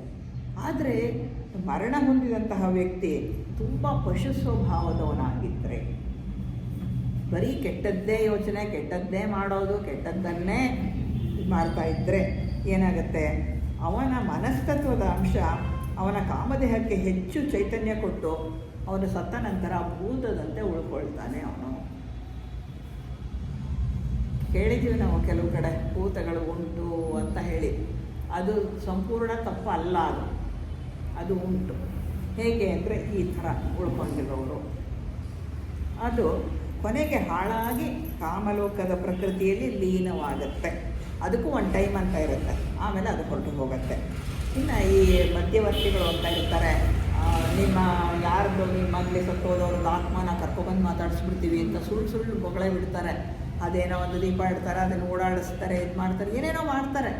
ಅವಾಗ ಕರೆಯೋದು ಯಾರನ್ನ, ಈ ಥರ ಭೂತಗಳನ್ನು ಕರ್ಕೊಂಡು ಬಂದು ಆ ಭೂತಗಳು ಅವನ ವೇಷ, ಇವ್ರು ಯಾರನ್ನ ನೋಡಬೇಕು ಅಂತಿರ್ತಾರೋ, ನಮ್ಮಪ್ಪನ ನೋಡ್ಬೇಕು ನಾನು ಅಂದ್ರೆ ಅವ್ರ ಥರ ಕಂಡಂಗೆ ಮಾಡಿ ಅದೇನೇನೋ ಮೋಸಗಳು ಮಾಡ್ತಾರೆ. ಇದೆಲ್ಲ ಮೋಸ, ಅದಕ್ಕೆ ಸಿಕ್ಕಾಕೊಳ್ಳುವ ಅಗತ್ಯ ಇಲ್ಲ, ನಮಗೆ ಅದೆಲ್ಲ ಬೇಕಾಗಿಲ್ಲ. ಮತ್ತು ನಾವು ನೀಚ ಪ್ರವೃತ್ತಿಗೆ ಒಳಗಾಗದೆ ಇಚ್ಛಾಶಕ್ತಿಯಿಂದ ಇದ್ದಾಗ, ನಮ್ಮ ಹೃದಯ ಪರಿಶುದ್ಧತೆ ಇದ್ದರೆ ಈ ರೀತಿಯ ಭೂತಗಳು ನಮಗೇನು ಮಾಡಲ್ಲ. ಅದನ್ನು ನಾವು ಖಚಿತವಾಗಿ ತಿಳ್ಕೊಂಡಿರಬೇಕು. ನಮ್ಮಲ್ಲಿ ತುಂಬ ಕೆಟ್ಟ ಸ್ವಭಾವ ಇದ್ದರೆ ಆಗ ಸ್ವಲ್ಪ ಯೋಚನೆ ಮಾಡಬೇಕಾಗುತ್ತೆ. ಅದರಿಂದ ತುಂಬ ನಾವು ಪವಿತ್ರವಾಗಿದ್ಬಿಡೋಣ, ಓಂಕಾರದ ಭಜನೆ ಮಾಡೋಣ, ಓಂಕಾರ ಹಾಕ್ಕೊಳ್ಳೋಣ. ನಾವು ಒಂದು ಇದನ್ನು ಹಾಕ್ಕೊಂಡು ಅಂಥ ಜಾಗದಲ್ಲಿ ಪಾಸಾಗಬೇಕಾದ್ರೆ ಒಂದು ಕವಚದ ಥರ ಹಾಕ್ಕೊಳ್ಳೋದು, ಓಂಕಾರವನ್ನು ಹೇಳೋದು, ಅಥವಾ ಇದು ಮೃತ್ಯುಂಜಯ ಮಂತ್ರ ಹೇಳಿಬಿಟ್ಟು ನಾವು ಪಾಸಾಗ್ಬೋದು. ಏನೂ ಪ್ರಾಬ್ಲಮ್ ಆಗಲ್ಲ ನಮಗೆ, ಯಾಕೆಂದರೆ ನಮ್ಮ ಒಳ್ಳೆತನ ಅಷ್ಟೊಂದು ಇರುತ್ತೆ. ಹೀಗಾಗಿ ಕೆಟ್ಟ ಪರಿಣಾಮಗಳಿಂದ ನಾವು ಪಾರಾಗಲಿಕ್ಕೆ ಸಾಧ್ಯ ಉಂಟು.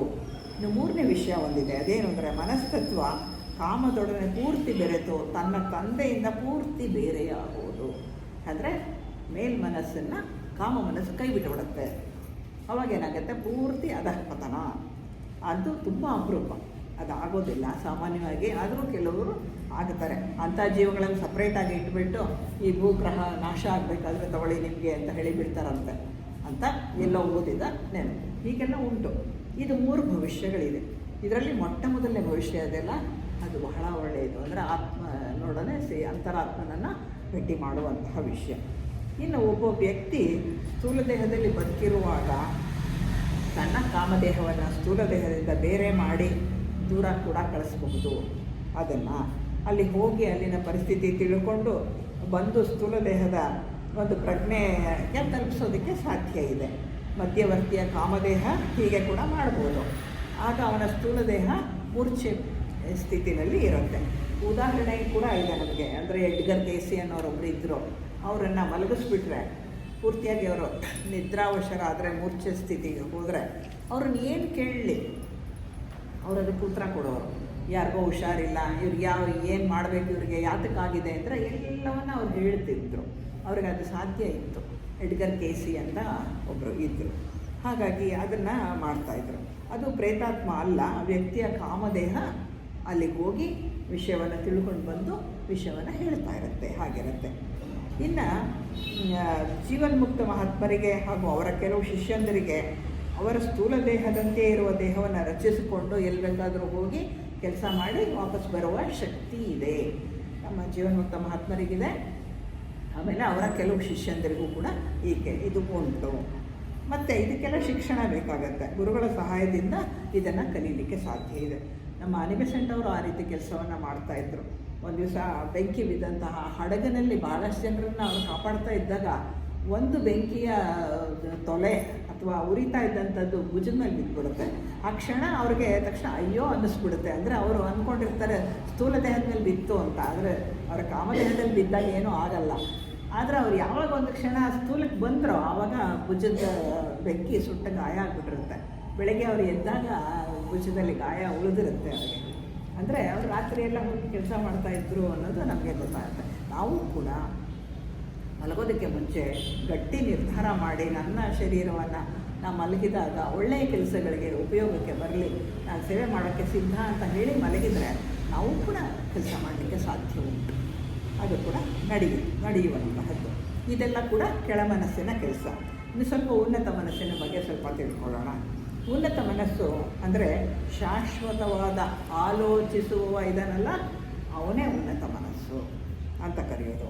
ಈಗಿನ ಸಂಸರಣೆಯ ಹಂತದಲ್ಲಿ ಅಂತರಾತ್ಮನ ಸ್ವಲ್ಪ ಭಾಗ ಮಾತ್ರ ಸ್ಥೂಲ ಲೋಕದಲ್ಲಿ ವ್ಯಕ್ತ ಆಗುತ್ತೆ. ನಮ್ಮ ಮನಸ್ಸು ಇಚ್ಛಾಶಕ್ತಿಯಿಂದ ಕೆಲಸ ಮಾಡುತ್ತೆ. ಈ ಉನ್ನತ ಮನಸ್ಸಿನಿಂದ ನಮ್ಮ ದೇಹಾತ್ಮವನ್ನು ನಾವು ಹಿಡಿತದಲ್ಲಿ ಇಡಬಹುದು. ಅಂದರೆ ಉನ್ನತ ಮನಸ್ಸಿನ ಕೆಲಸ ಏನು ಅಂದರೆ, ದೇಹಾತ್ಮ ತಪ್ಪು ಮಾಡ್ತಾ ಇದ್ದರೆ ಅದನ್ನು ಹಿಡಿದು ನಿಲ್ಲಿಸುತ್ತೆ, ಬೇಡ ಮಾಡಬೇಡ ಅಂತ. ಯಾಕೆಂದರೆ ನಮಗೆ ಆ ಅಂತರಾತ್ಮನ ಶಕ್ತಿ ನಮಗಿದೆ. ಉನ್ನತ ಮನಸ್ಸಿನಿಂದ ಆ ಶಕ್ತಿ ನಮಗೆ ಸಿಗುತ್ತೆ. ಅದಕ್ಕೆ ನಮ್ಮ ಪ್ರಜ್ಞೆ ಕಾಮದೇಹವನ್ನು ಬಿಟ್ಟು ಮನಸ್ಸಿನ ಹಂತಕ್ಕೆ ಹತ್ತಿದರೆ ಇದು ಸಾಧ್ಯ. ಮನಸ್ಸಿನ ಹಂತಕ್ಕೆ ಹತ್ತಿದ ಕೂಡಲೇ ನಾನು ಮಾಡ್ತಿರೋ ಸರಿನಾ ತಪ್ಪ, ವಿವೇಕದ ಉದಯ ಅಂದರೆ ಯಾವುದು? ನೀವು ಉನ್ನತ ಮನಸ್ಸಿನಲ್ಲಿ ಇರೋದೇ ಇಲ್ಲ. ಅವಾಗೇನಾಗುತ್ತೆ, ವಿವೇಕ ಅನ್ನೋದು ಬರುತ್ತೆ. ನಮ್ಮ ಉನ್ನತ ಮನಸ್ಸು ಮಹತ್ ಅಥವಾ ವಿಶ್ವ ಮನಸ್ಸಿನ ಒಂದು ಪ್ರತಿನಿಧಿಯಾಗಿದೆ.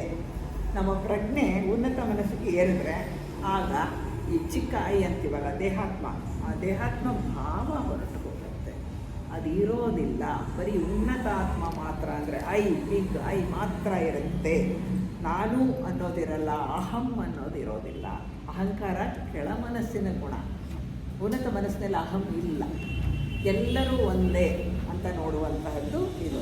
ಹಾಗಾಗಿ ಒಂದು ವೇಳೆ ನಮ್ಮ ಪ್ರಜ್ಞೆ ಉನ್ನತ ಮನಸ್ಸಿಗೆ ಹತ್ತಿದರೆ ನಮ್ಮ ಪ್ರಗತಿ ಶೀಘ್ರವಾಗುತ್ತೆ.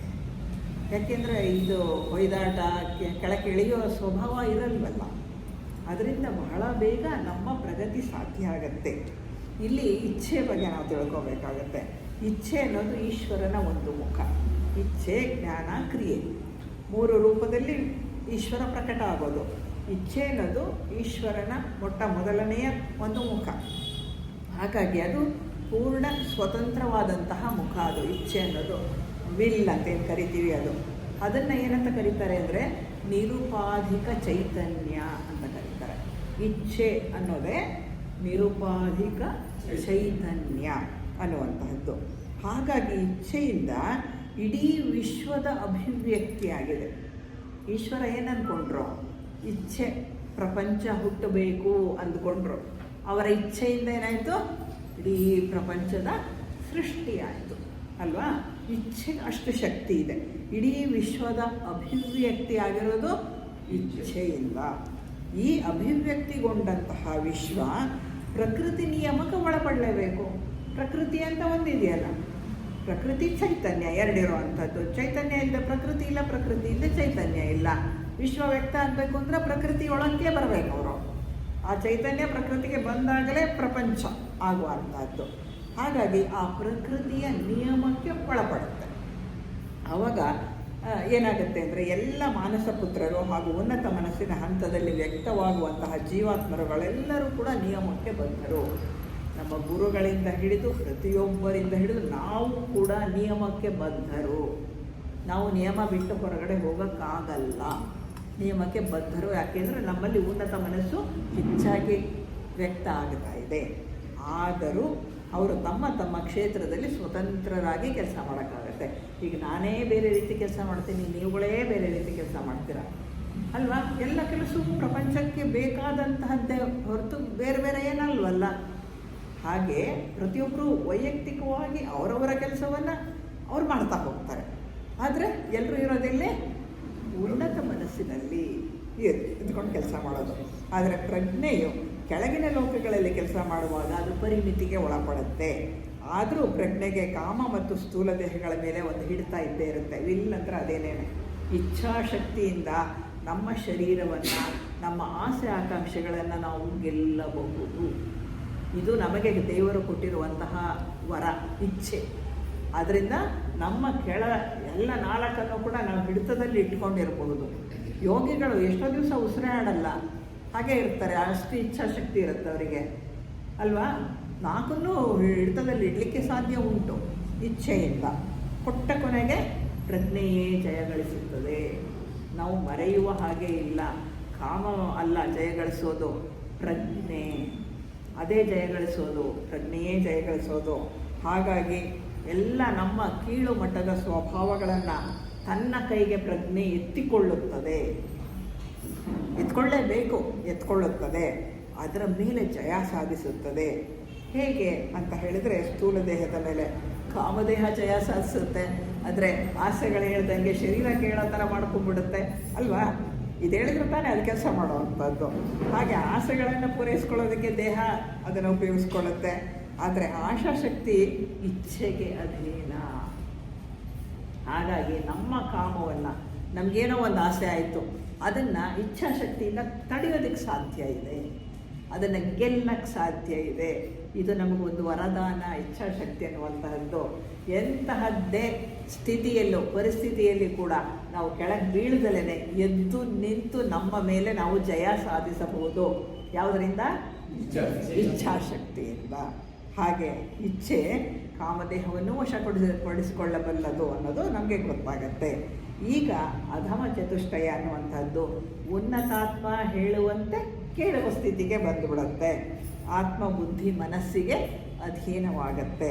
ಸಾಧಕರಾದಂತಹ ನಮ್ಮಲ್ಲಿ ನಡೆಯುತ್ತಿರುವಂತಹ ಹೋರಾಟ ಇದೇ ಹಂತದಲ್ಲಿದೆ. ಕೃಷ್ಣ ಅರ್ಜುನ ಏನು ಕೇಳ್ತಾನೆ? ನನ್ನ ಕೈಲಾಗಲ್ಲ, ನಾನು ಮಾಡಲ್ಲ, ಹಾಗೆ ಹೀಗೆ. ಕೃಷ್ಣ ಏನು ಹೇಳ್ತಾನೆ? ನೀನೇನು ಮಾಡ್ತೀಯ? ಎಲ್ಲ ಮಾಡೋದು ನಾನೇ, ನೀನು ಬರೀ ಒಂದು ಉಪಕರಣ ಮಾಡು, ನಿನ್ನ ಕೆಲಸ ನೀನು ಅಂತ ಹೇಳ್ತಾರೆ ಅಲ್ವಾ? ಈ ಶರೀರ ಏನು? ಅರ್ಜುನ. ಒಳಗಿರೋ ಅಂತರಾತ್ಮ ಏನು? ಕೃಷ್ಣ. ಅವನು ಹೇಳ್ತಾನೆ, ಕೃಷ್ಣ ನೀನು ಇಂಥ ಕೆಲಸ ಮಾಡು ಅಂತ. ಅವಾಗ ಅರ್ಜುನ ಏನು ಮಾಡ್ತಾನೆ? ಮೊದಲು ಕೊಣಗ್ತಾನೆ, ಆಮೇಲೆ ಮಾಡ್ತಾನೆ. ಈ ಹಂತಕ್ಕೆ ಬರುತ್ತೆ ಸ್ಥಿತಿ, ನಮ್ಮ ಪರಿಸ್ಥಿತಿ. ಅಂದರೆ ಇಲ್ಲಿ ನಡೆಯುವುದು ಈ ಹೋರಾಟದ ಹಂತ. ನಾವು ಮಾಡಲ್ಲ ಅಂತ ಅರ್ಜುನ, ಮಾಡ್ತೀಯ, ಮಾಡಿಸ್ತೀನಿ ನಾನು ಅಂತ ಕೃಷ್ಣ. ಕೊನೆಗೆಲ್ಲದು ಯಾರು?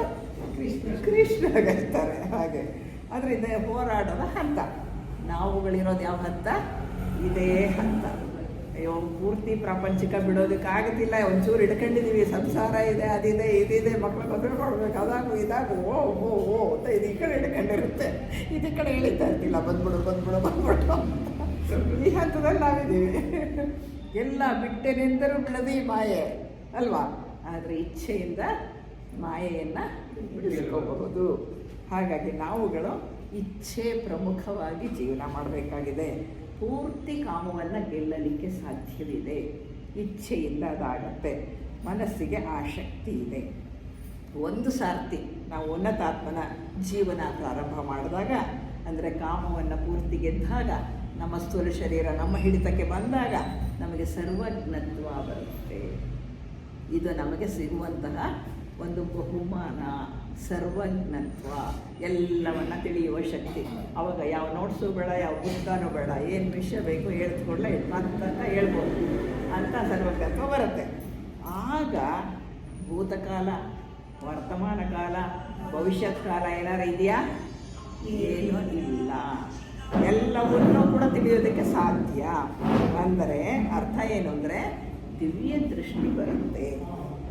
ಉನ್ನತ ಮನಸ್ಸಿನ ಹಂತಕ್ಕೆ ಏರಿದಾಗ ಈ ಎಲ್ಲವೂ ಕೂಡ ಪೂರ್ತಿಯಾಗಿ ತಣ್ಣಗಾದಾಗ ದಿವ್ಯ ದೃಷ್ಟಿ, ದಿವ್ಯ ಶ್ರವಣ ಇತ್ಯಾದಿಗಳು ನಮಗೆ ದೊರಕತ್ತೆ. ಆದರೆ ಅದನ್ನು ನಾವು ನಮ್ಮ ಸ್ವಾರ್ಥಕ್ಕೆ ಅಥವಾ ಯಾವುದಕ್ಕೂ ಉಪಯೋಗಿಸೋ ಹಂತದಲ್ಲಿ ಇರಲ್ಲ. ಕೃಷ್ಣಜಿಗೆ ಎಲ್ಲವೂ ಇತ್ತು, ಯಾವತ್ತಾದ್ರೂ ಉಪಯೋಗಿಸಿದ್ದು ನೋಡಿದ್ರ ನೀವು?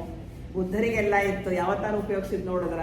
ಕಾಲು ನಡಿಗೆಯಲ್ಲೇ ಹೋದರು, 5 ಮನೇಲಿ ಯಾರು ಎಷ್ಟು ಭಿಕ್ಷೆ ಕೊಟ್ಟರೆ ಅಷ್ಟೇ ಸ್ವೀಕರಿಸಿದ್ರು. ಒಂದು ಸರ್ತಿ ತಮಾಷೆ ಏನು ಅಂದರೆ, ಕೃಷ್ಣಜಿ ಕುತ್ಕೊಂಡು ಮಾತಾಡ್ತಾ ಇರ್ತಾರೆ. ಈ ಥರ ಟೇಬಲ್, ಹೊರಟಾದ ಟೇಬಲ್ ಮೇಲೆ ಅವ್ರು ಕುತ್ಕೊಳ್ಳೋದು, ಮರದ ಮೇಲೆ ಕುತ್ಕೊಂಡಿರ್ತಾರೆ. ಎದುರುಗಡೆ ಇದ್ದವರು ಒಂದು 4-5 ಜನ ಮಾತಾಡ್ತಾ ಇರ್ತಾರೆ. ಕೃಷ್ಣಜಿ ಇದ್ದಕ್ಕಿದ್ದಂತಲೇ ಎಷ್ಟು ಲೈಟ್ ಅವರ ಶರೀರ ಅಂದರೆ ಹೀಗೆ ಮೇಲೆ ಬಂದುಬಿಡ್ತಾರೆ ಅವರು. ಆವಾಗ ಅವರಿಗೆ ಸಾಕು ಸರ್ ನೀವು ಮೇಲೆ ಬಂದುಬಿಡ್ರಿ ಅಂತ ಇಸಿಟ್ ಅಂತ ಹೇಳ್ತಾರೆ. ಮತ್ತೆ ತಕ್ಷಣ ಕೆಳಗಡೆ ಬರ್ತಾರೆ. ಅಂದರೆ ಎಷ್ಟು ಲೈಟಾಗಿ ಅವರು ಬದುಕಿದ್ರು ಅವರ ಶರೀರದಲ್ಲಿ, ಅಂದರೆ ಅಷ್ಟು ಹಗುರವಾಗಿ ಬದುಕಿದ್ರು. ಅವರಿಗೆ ಜೀವನ ಮತ್ತು ಸಾವು ಎರಡು ಬೇರೆ ಬೇರೆಯೇ ಅಲ್ಲ. ಅದೇ ಹೇಳ್ತಾರೆ, ಜೀವನ ಅಂದ್ರೇನು, ಸಾವು ಅಂದ್ರೇನು ಜೀವನ. ಯಾಕೆ ಅಂದರೆ ಪ್ರತಿ ಕ್ಷಣವೂ ಕ್ಷಣವೂ ಸಾಯುವುದೇ ಜೀವನ ಅಂತ ಹೇಳ್ತಾರೆ ಅವರು. ಹೀಗೆ ಎಷ್ಟೊಂದು ವಿಷಯಗಳನ್ನು ನಾವು ಕೃಷ್ಣಜಿಯವರ ಬಗ್ಗೆ ನಾವು ತಿಳ್ಕೊಳ್ತಾ ಇರ್ಬೋದು. ನಾನು ಇತ್ತೀಚೆಗೆ ಬಹಳ ಕೃಷ್ಣಜಿಯನ್ನೇ ಓದ್ತಾ ಇರೋವಂಥದ್ದು, ಅದನ್ನು ಫಾಲೋ ಮಾಡೋದಕ್ಕೆ ಪ್ರಯತ್ನ ಮಾಡ್ತಾ ಇರೋವಂಥದ್ದು. ಹಾಗಾಗಿ ಈಗ ಬಂದುಬಿಡುತ್ತೆ ಕೃಷ್ಣಜಿಯವರ ವಿಷಯನ ಮಾತಾಡುವಾಗ. ಹೀಗೆ ಅಷ್ಟು ಪವಿತ್ರರಾಗಬೇಕು ನಾವು. ಅಷ್ಟು ಪವಿತ್ರರಾದಾಗ ಏನಾಗುತ್ತೆ, ಎಲ್ಲವೂ ಕೂಡ ದೊರಕುತ್ತೆ. ಸಹಜವಾಗಿ ದಿವ್ಯ ದೃಷ್ಟಿ 3 ರೀತಿಯಲ್ಲಿ ಬರುತ್ತೆ. ಮೂರು ರೀತಿ ಯಾವ ರೀತಿ ಬರುತ್ತೆ ಅಂದರೆ ನಮ್ಮ ಕೆಳ ಸ್ವಭಾವವನ್ನು ಪೂರ್ತಿ ಗೆದ್ದಾಗ, ಅಂದರೆ ಯೋಗಿಗಳು ಅಂತ ನಾವೇನು ಹೇಳ್ತೀವಿ, ಯೋಗಿಗಳಾದಾಗ ನಮಗೆ ದಿವ್ಯ ದೃಷ್ಟಿ ತನ್ನಿಂದ ತಾನೇ ಬರುತ್ತೆ. ಎರಡನೇದು ಯಾವ ರೀತಿ ಬರುತ್ತೆ ಅಂದರೆ, ಹಿಂದಿನ ಜನ್ಮದಲ್ಲಿ ಪೂರ್ತಿ ಪರಿಶುದ್ಧತೆಯನ್ನು ಗಳಿಸ್ಕೊಂಡು ಈಗ ಮಗುವಾಗಿಯೇ ಹುಟ್ಟಿದ್ರೂ ಕೂಡ ಆ ಮಗುವಿಗೂ ದಿವ್ಯ ದೃಷ್ಟಿ ಇರುತ್ತೆ, ಅದಕ್ಕೆಲ್ಲ ನೋಡೋ ಶಕ್ತಿ ಇರುತ್ತೆ. ಅಂಥವ್ರೊಬ್ಬರು ನನಗೆ ಸಿಕ್ಕಿದ್ರು. ಸಣ್ಣ ಮಗುನಲ್ಲೇ ಒಂದು ದಿವಸ ಹೊರಗಡೆ ಹೋಗ್ತಾ ಇದ್ದಾಗ, ಈ ಬಿಲ್ಡಿಂಗನ್ನು ನೀವು ಮುಂದಕ್ಕೆ ಹೋಗ್ಬಿಡಿ, ಅವರು ನಿಮ್ಮ ಗಂಡ ಸತ್ತೋಗ್ತಾರೆ ಅಂತ ಹೇಳಿ ಅವ್ರ ಹತ್ರ ಹೊಡ್ತಾ ತಿಂದಿದ್ರಂತೆ. ಸಣ್ಣ ಹುಡುಗಿ, ಅವ್ರು ಅಂದ್ಕೊಂಡಿದ್ರು ಪ್ರಪಂಚದಲ್ಲಿ ಎಲ್ರಿಗೂ ಹಾಗೆ ಕಾಣುತ್ತೆ ಅಂತ.